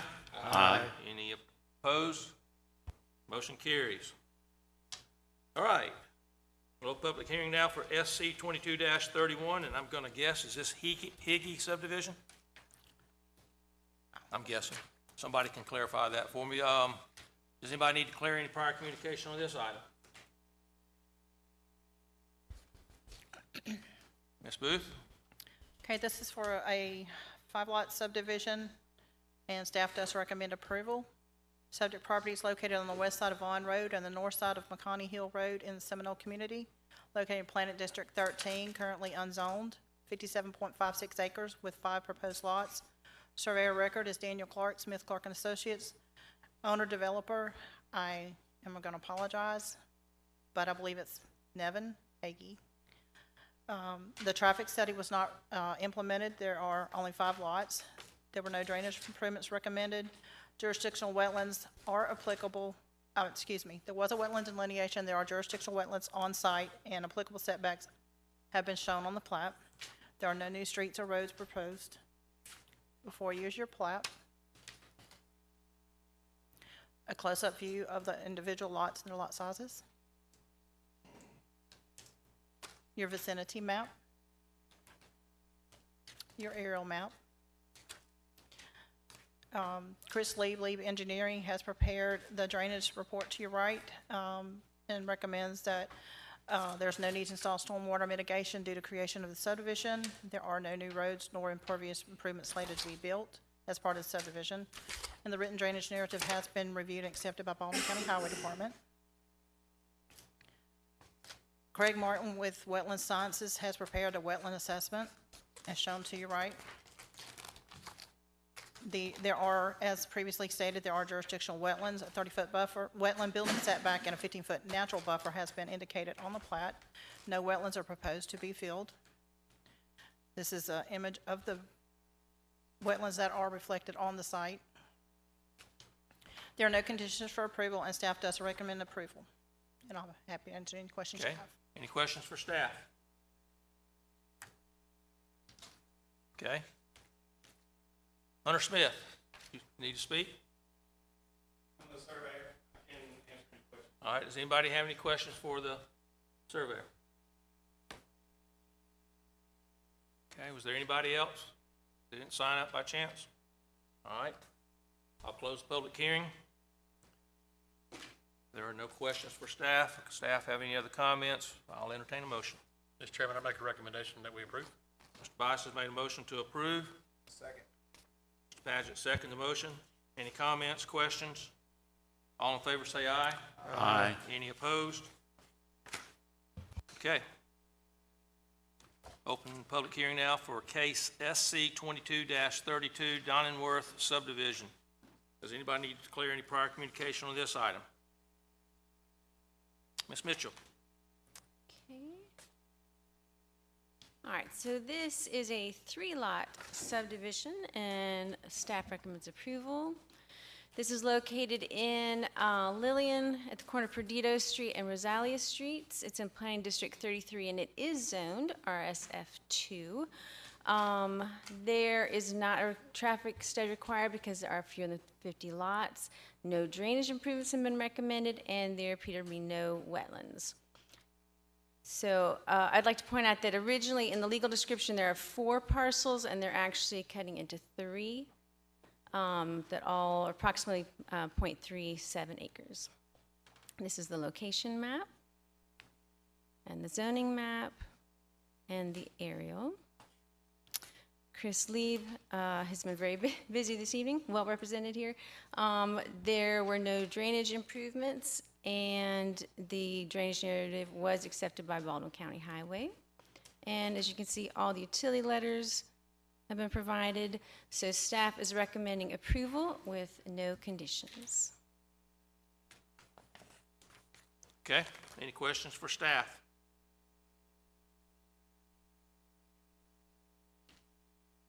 Okay. Mr. Wilson, did you want to speak on this? All right, any questions for the applicant? Anybody else that didn't sign up? Okay, I'm going to close the public hearing. Unless there's questions for staff, if you have a question, I'll entertain a motion. Move its approval. Was that Bill? That Bill made a motion that we approve. Do I have a second? Second. Mr. Tonsmeyer? Okay. Do I have a second? Any comments or questions? All in favor say aye. Aye. Aye. Any opposed? Motion carries. Okay, open public hearing now for case SC 22-35, First South Farm Credit. Does anybody need to clear any prior communication on this item? Ms. Mitchell? All right, this is a request for a 5-lot subdivision, and this is commercial in this case, and staff recommends approval. This is located on Highway 59 just south of Bay Minette. It's in Planning District 5, and so it is unzoned. And again, there are 5 non-residential lots that range in size from 1 acre to 2.6. No traffic studies required. There are no drainage improvements recommended, and there are no apparent wetlands, and no new streets will be created. Here's a close-up of the lots, and you'll notice the orientation has been shifted just to fit the page. And I'll go back to this one. There is an existing commercial structure on Lot 4. Right here. Here is its location in relation to Bay Minette. Aerial. And there was a wetland study, but no jurisdictional wetlands were found on the property. The entire parcel appears to be comprised of uplands. A drainage report, no drainage improvements were recommended. Utility letters, fire protection. This is, to meet ISO requirements, they are recommending that a fire hydrant be installed between lots 2 and 3. And this is the flow test results. So staff is recommending approval, but we do have 2 conditions. I believe the staff report just had 1, and the second was added because of conversations with ALDOT today, so something just came up. So as I mentioned before, they're recommending the installation of a fire hydrant between lots 2 and 3 to satisfy ISO, and that the final plat would not be signed until the engineer of record verified the installation has occurred. And then the second thing, to memorialize that turnouts or driveway permits will likely be required from ALDOT for any direct access to State Highway 59. Okay. Any questions for staff? Okay. Mr. Smith, did you want to speak? I'm good unless there's questions. Okay, are you good with the additional, I know that comment apparently just came in today, the last one, you okay with that? I don't see why there'd be any problem. Okay. The plan is to stay access 259. Yeah. Did I miss anyone that didn't sign up? I'll close the public hearing. Entertain a motion. I make a motion, we approve, contingent on conditions Okay. set forth by staff. All right, Mr. Davis has made the motion to approve, subject to the conditions listed. Do I have a second? Second. Mr. Bice has seconded the motion. Any questions or comments? All in favor say aye. Aye. Any opposed? Motion carries. All right. We'll open the public hearing now for case number SC 22-36, Johnson Subdivision. Does anybody need to clear any prior communication on this item? Okay. Ms. Booth. Before you is a request for a 7-lot subdivision. Staff does recommend approval. The subject property is located on the south side of County Road 138. It's approximately 1.9 miles east of Highway 225 in Bay Minette. It is located in Planning District 4. It is zoned RR. It's 29.62 acres, proposed 7 lots. Surveyor record is David Lowry, owner developer Andrew Johnson and April Johnson. Traffic study was not triggered for this as there's only 7 lots proposed. Drainage improvements, there were none required. There are potential wetlands and applicable setbacks have been shown on the plat. There are no streets or roads proposed. Before you is the proposed plat. Up close of the lots and lot sizes. Your vicinity map. Your aerial view. Krista Landowich of Tensai Engineering prepared a written drainage narrative shown to your right. There will be no increase to the flow in the existing cross drain. There's no need for additional drainage improvements. The written drainage narrative has been reviewed and accepted by Baldwin County Highway Department. There are potential wetlands that have been indicated on proposed Lot 6. No wetlands delineation had been provided. The applicant has invoked Section 5.2.2, that is a typo, and has shown the applicable 30-foot wetland building setback with a 15-foot natural buffer, and there are no wetlands that are proposed to be filled. There's a aerial of your wetlands that go through there. There are no conditions for approval, and staff does recommend approval for Johnson subdivision. And I'll answer any questions you have. Any questions for staff? Okay. I have Mr. Ben White signed up. Okay. Anybody have any questions? See a pattern here. All right. I'll close the public hearing.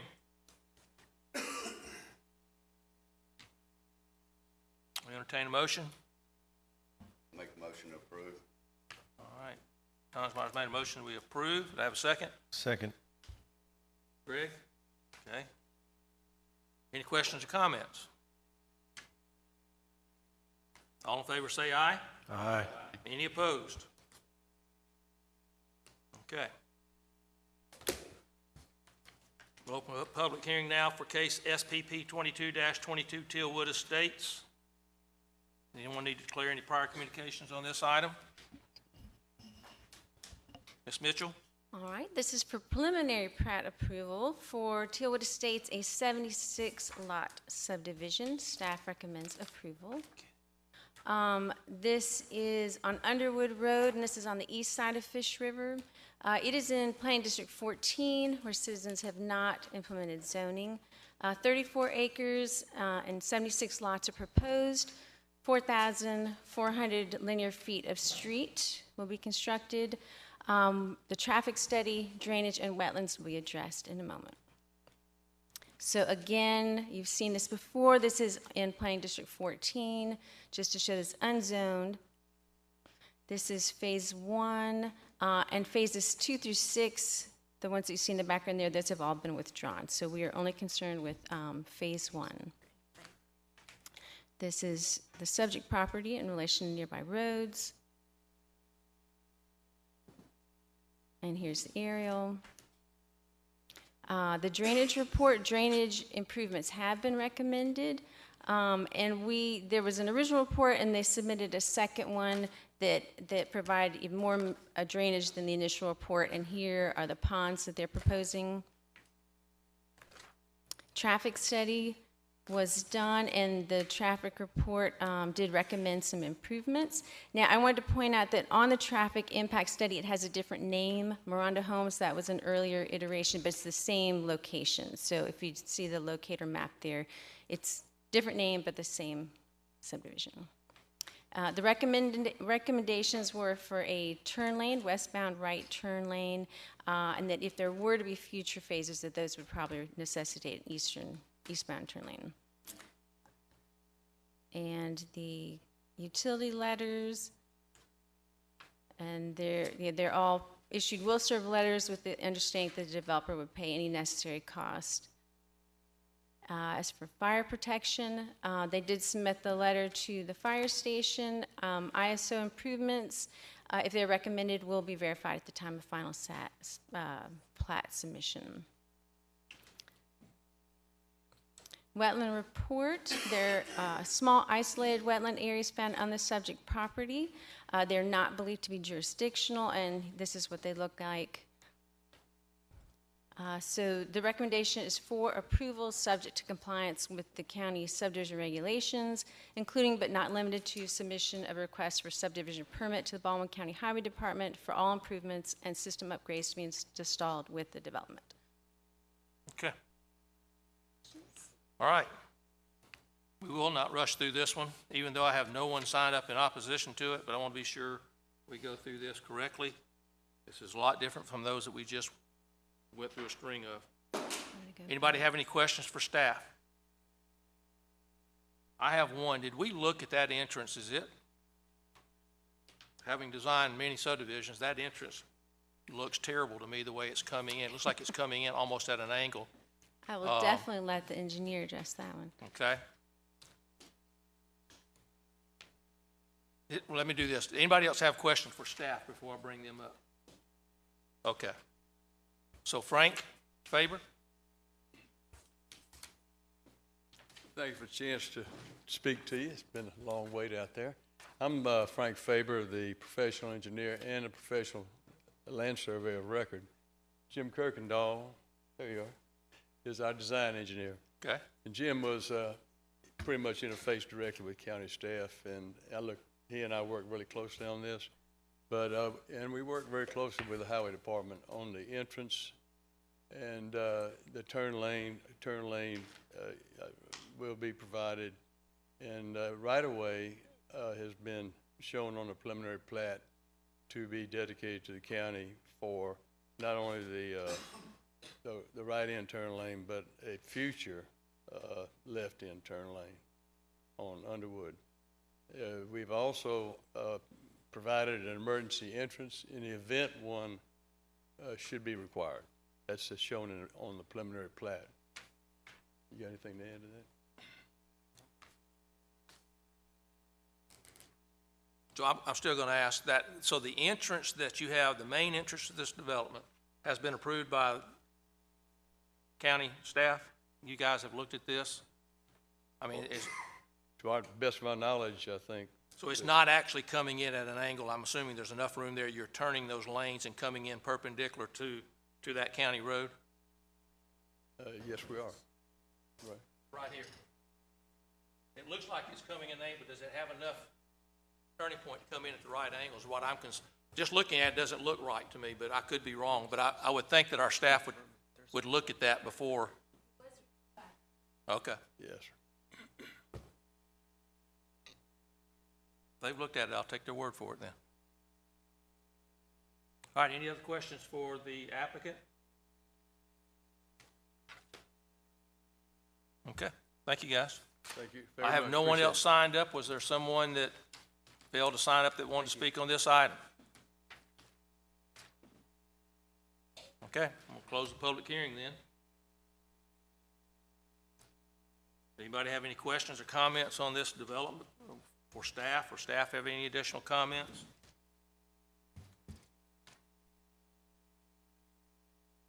I have one question. Have y'all heard anything from Marlowe 44 Fire Station since, I guess it was last week, they hadn't heard anything?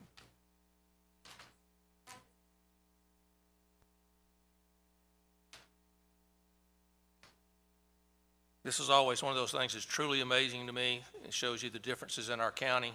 We just had a very similar situation. We had a major outcry against, and you have absolutely no one on this one.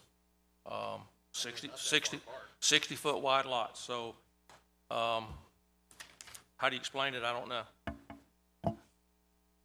All right. No questions, no comments? I have one question. Is there anything we need to wait on, or is this Marlowe Fire Station nothing? I guess they would have let us know if they had comments or concerns. Well, I will answer to that in one respect, is that this will be the same as what we were looking at before in the other subdivision, is that there are a lot of boxes that have got to be checked on this before they get a permit to construct. They will also have to meet fire flow, and all those things are going to have to be done. So, We did work closely with Riviera Utilities, and we did our own fire flow calculation. They modeled subdivision, showed that their model provided 820 gallons a minute fire demand. Most remote not in phase 1 subdivision. okay. Thank you, sir. Yeah, and I'm not sure when we sent that letter, but the letter now kind of states that here are the calculations. If you have an issue, you let us know. If you don't, then it's almost like we assume then that you set these calculations and don't have an issue with Right. it. So the letter that the fire departments get now is different than the letter that they used to get. And so if we don't hear from them based on that new letter, then it's that they've had an opportunity, but they don't see an issue to Okay. address. Good. All right, any other questions? Did we have any communication with the schools? I guess this is Magnolia Springs School District, or where did these students go to school? I did send a notification to Baldwin County, and they take it from there. Like, we send it to 3 or 4 people in the Baldwin County Education, and it's up to them to notify the specific schools, and then they respond to us if they have comments. Did we hear anything from them? Did not. I don't want to say this is not particular to this case, but how many times did we reach out to Baldwin County? I would say, how many houses is this possibly without, how many is this subdivision?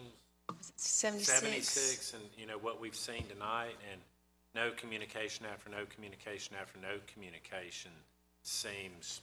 I agree. It's a big problem. That's not, with some of the problems we're facing, maybe we're not, and again, it's not specific to this case, but this is what, 3rd, 4th, 5th one that, is there anybody at the other end of the line we're reaching out to?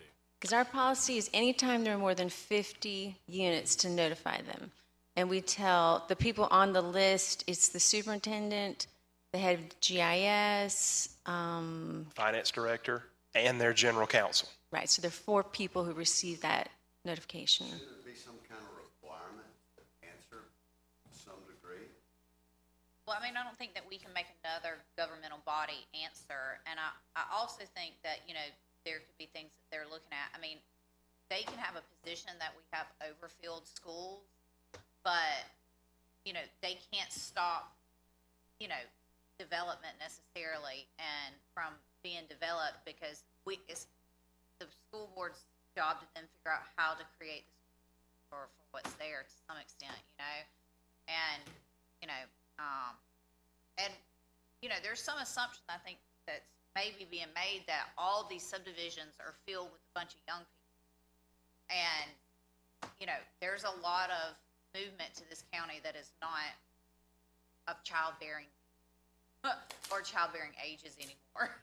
So, you know, there's probably some trends out there that we may not realize that follow who is actually moving to these areas. Because I know in my work, it's a lot of retirees and a lot of older. Okay. Mr. Faber, you want to say? One quick comment. It's 76 lots, but it's on 34 acres, so the density, yeah, we've got a lot of pond area, we've got wetlands, we've got green space, so the density per acre is relatively low. Okay, thank you, sir. All right, I don't remember if I did, but I'm gonna close the public hearing. I think I did. So, unless you have another question or comment, I'll entertain a motion.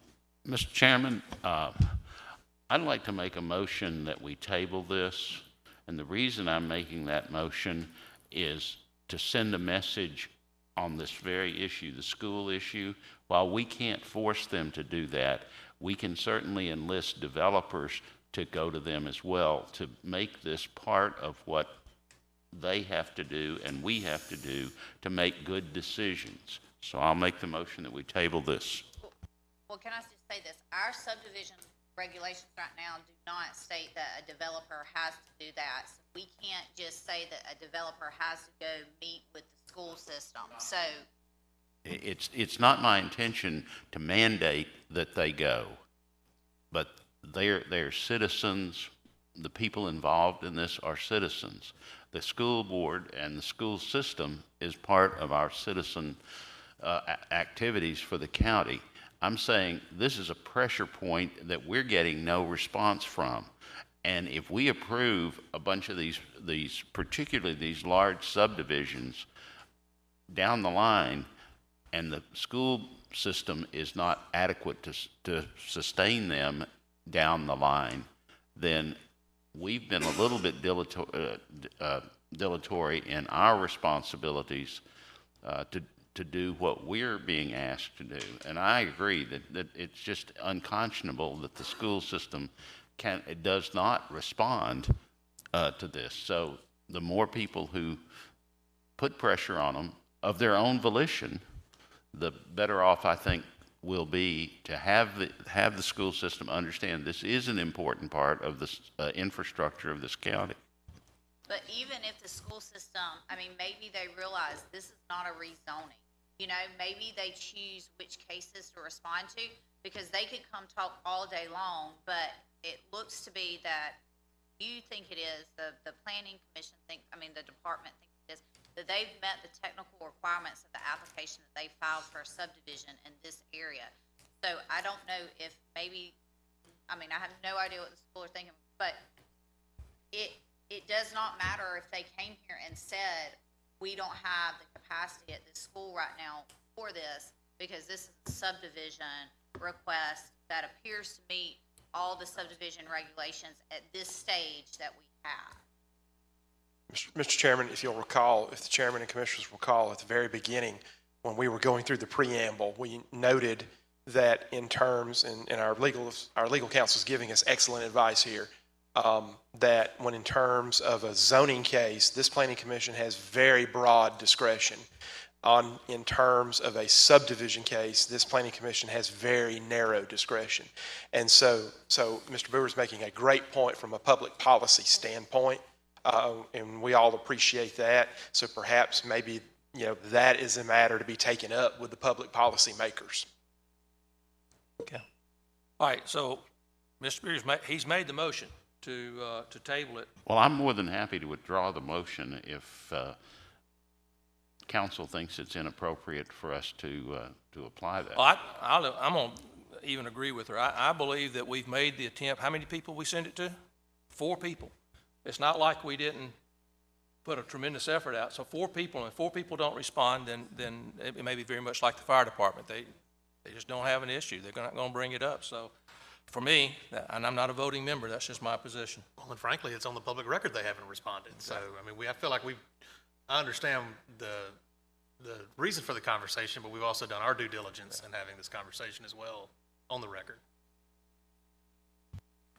Maybe before the next meeting, I or someone can reach out to them just to find out what their reasoning is for not responding, and I'll try to report on that.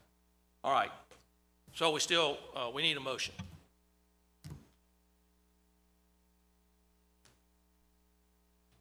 So we either need a motion to withdraw the table, I think, since that is out there.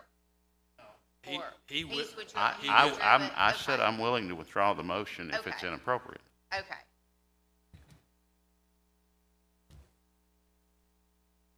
Then we need the next motion.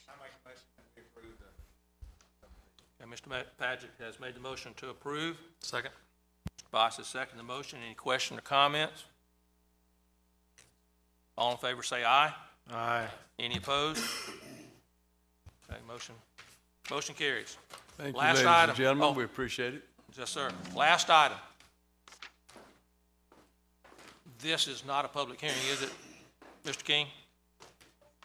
That's correct. That's correct, Mr. Chairman. The, Okay, so we just got open case number up here for HCA 22-6 DeLucia property. This is a highway construction setback appeal. Thank you, Mr. Chairman. So I don't believe there's a disclosure required for this, since this is not a public hearing. Chairman, Commissioners, of course, this is a highway construction setback appeal. You see these from time to time. Many thanks to Crystal Bates for assisting on the review of this. So, Commissioners, what's before you now is an appeal to allow a structure already placed upon the property prior to building permit approval to remain within the highway construction setback. And so staff is recommending denial. You see the location right there. The excerpt you see on the right is actually one of the Baldwin County zoning maps. And so just a brief background on the subject property. This is on the south side of County Road 64, just west of Fish River, about a half-mile east of the intersection of County Road 54 and County Road 64. Zoned RA. What's critical in this type of evaluation is that County Road 64 is a minor arterial. That means by state statute, that road has a 100 feet wide highway construction setback measured from the center line of the right-of-way. So we're dealing with one lot here, about 0.23 acres in size. You see the parcel and pin right there. Mr. DeLucia is with us here today. The standard disclaimer about the online case number. A bit better zoning map there to your right with the different zoning classifications around the property. We won't go into detail here, Commissioners, other than just to remind you this is the actual state statute. This is a local law for Baldwin County, and as we mentioned prior, if you look at item E, the functional classifications and the construction setbacks required are as follows, this being a minor arterial. More importantly, Commissioners, no permanent structure shall be erected or constructed when the designated construction setback. And then item G is your authority to hear these types of appeals. What we'll do here, Commissioners, this is actually ALDOT's functional classification map. So we'll draw a square around the vicinity of subject property and zoom in. And so obviously County Road 64 is the minor arterial. The blue square is subject property. And then we'll show you, for example, that County Road 54 is a major collector. So some photos of the site. You see the subject property there, and I believe that is the structure that was placed on the subject property. Mr. DeLucia can clarify that if I am misstating that. And then the properties in surrounding subject property. So to explain the map right here, in green is the center line of County Road 64, and we pulled this right out of our GIS system, and I actually created this in ArcMap. And so you see the center line of County Road 64, you see the edge of right-of-way. What this request, the effect of this request, if it's the pleasure of this commission to approve it, was it would create a 30-foot front setback for the structure. You'll see where the 100-foot highway construction setback falls on the property. This is not survey grade, but this is as accurate as we can do it using ArcMap. And here, essentially the same map, but we removed some of the lines for clarity, and I sketched in the approximate location of the structure so that way you could see the effect of the requested front setback versus the required highway construction setback, and then of course marking subject property. And basically that's reflecting the sketch that Mr. DeLucia provided to staff. And so as you can see, the way the sketch is oriented, County Road 64 is coming out of the page at you, and this would request the 30-foot front setback. And again, this is just from the statute granting the authority of this planning commission to hear these types of appeals. And so, Chairman, Commissioners, our staff recommendation, I'll just read it to you. Staff recommends the highway construction setback appeal for case number It should say HCA 22-6. My apologies for that typo. Deletion property shall be denied based on P&Z staff discussion with the staff of the Baldwin County Highway Department regarding future right-of-way acquisitions that may be required for future County Road 64 roadway improvement projects. Projects may include, but not be limited to, the future widening of County Road 64 and the future replacement of the bridge traversing Fish River. Staff fears the placement of permanent structures within the highway construction setback may complicate or delay future right-of-way acquisitions required to accomplish the aforementioned roadway improvements. The appeal, if approved, shall apply only to subject property. Chairman, Commissioners, happy to answer questions on behalf of staff. Okay. Any questions for staff?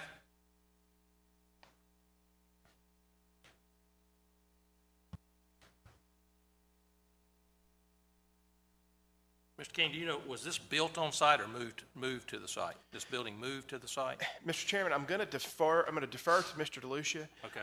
My understanding is that is a structure on piers that allows it to be relocated. Okay. Okay. I have another question. If we deny the construction if we deny it to be able to stay, does that mean it has to, it's got a plan for removal? So, Chairman, Commissioners, essentially, if this highway construction setback appeal is not approved, then, so the situation is that the applicant, unfortunately, placed the structure on the property without obtaining a building permit. And so therefore, there was no mechanism for staff, whether it be planning and zoning or building, and actually both, because the property is zoned, to advise the applicant of the various, you have both building setback lines required by zoning as well as the highway construction setback. So ultimately, if this highway construction setback is not approved, then that structure will have to abide by both the highway construction setback and the building setbacks on that subject property. And they will have to do that in order to get their building permit, and currently it's an unpermitted structure as far as I am aware. And I think it's, this may in some other place be something we could consider, but we got to keep in mind, if I understand, they've been looking at 64 expansion for some time. I just didn't know how far in the first phase. I know they've been talking about going down to the reserve at Daphne entrance and going back west. So I do know that this particular roadway has been considered for widening for some time. So, and not only the widening as well, Mr. Chairman, and I'm not privy to the Highway Department's replacement schedule, but obviously nowadays when you replace a bridge, one of those functions is to acquire enough right-of-way to build the new structure before you demolish the old structure as well. And so if you had permanent structures placed in this lot of record, that greatly and vastly complicates the right-of-way acquisition process. okay. All right, any questions for staff? I have a question. There is enough land that it can be placed and still meet all the setbacks and on page 303. And Planning Commissioners, I do not think I don't think that is realistically possible. Now, if you look at the drawing here on screen, you notice the placement of the 100-foot highway construction setback. Understand that in addition to that, because of RA zoning, you're going to have a 40-foot front setback. So this property is going to front on the private road to the west. Then you're also going to have a 40-foot rear setback, and then you're going to have a 15-foot side setback, which in this case runs along the south side. So it's an unfortunate situation, and why we stress citizens, please, please, please, go through the building permit process or the zoning site plan process before you place structures on a property. Okay.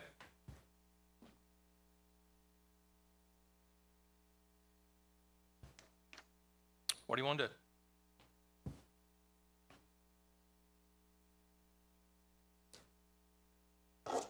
Oh, Mr. DeLucia, I'm sorry. Did you want to, are you Mr. DeLucia? Do you want to speak? I'll give you that opportunity.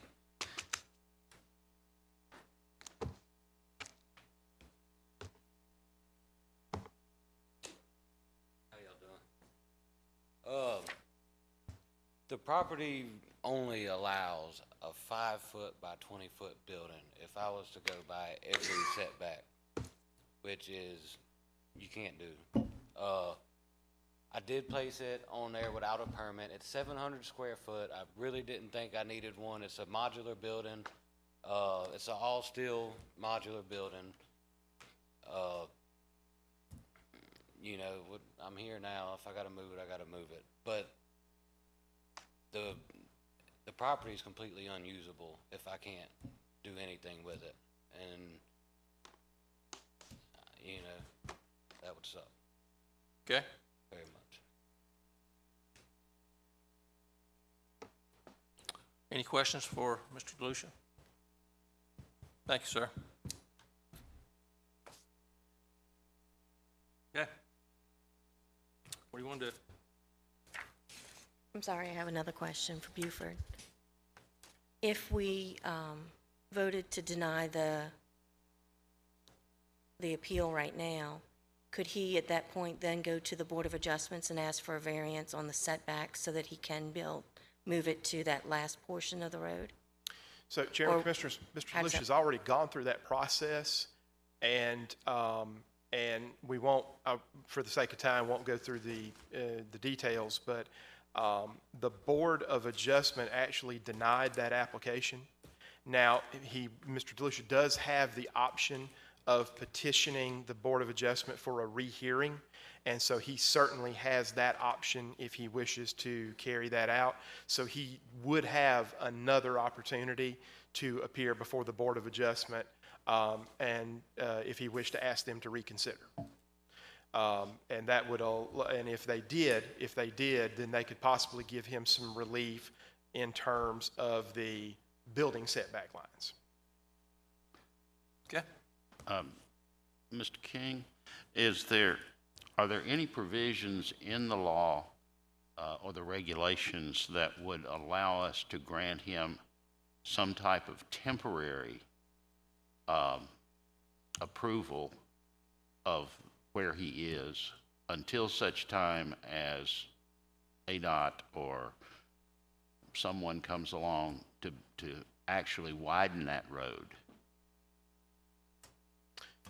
Mr. Chairman, Commissioners, I'm going to defer to legal counsel on that. This is a state statute. Not only is it a state statute, it's a local law for Baldwin County. I don't think this Planning Commission is going to have that kind of flexibility. I wouldn't think. Yes. I don't think you can put parameters on it. It's either he can do it or not, and to allow it any kind of temporary thing really still goes with the point that ALADOT has that will complicate matters because you've given someone longer property rights, longer rights to be somewhere. So that is kind of the point of why their position is he needs to move it, because that will complicate and make it more difficult when the road widening project ends and the condemnation. Sure. Okay. Any other questions? It says permanent structure. Can he keep his RV there if he moves the building that he moved in? Well, Planning Commissioners, I'll tell you what, if there's what we would advise the applicant there is if they attempted to do that, we won't get into the intricate details here. There is a new provision with the zoning ordinance for occupying an RV. I'm afraid, though, this piece of property may not meet the property size requirement for that, but that could certainly be a request the applicant could make to us. They could go through the zoning site plan process and make that request. I'm afraid because we have a situation where the property is not 3 acres in size. Now, it's zoned RA because that's how it came in when that planning district was created. So that may also be a roadblock there, but that certainly could be requested at the staff level. Mr. DeLucia, are you living on the property? Okay.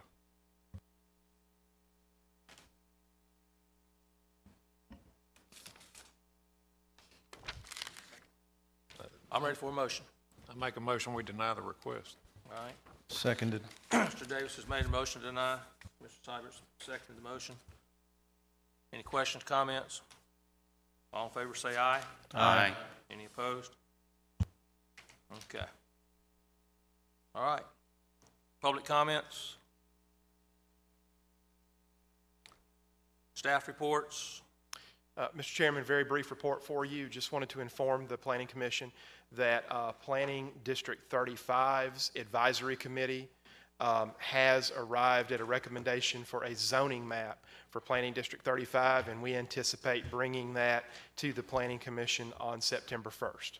At the September 1st Planning Commission meeting, presuming a recommendation from the Planning Commission occurs on that date at that meeting, then it would go to the County Commission for consideration possibly as early as October 4th. Okay. All right. Any other staff reports? Legal counsel? No reports. You wouldn't give one if you had it, would you? Our next regular meeting is September 1st. Again, thank all you guys. There's a bunch of you sitting there, and I know it's a long night. Thank you for staying. Thank you to our new members. You really got broke in good tonight with a whole bunch of stuff. But oh no, you're on the hook now. All right, nothing else. We're adjourned.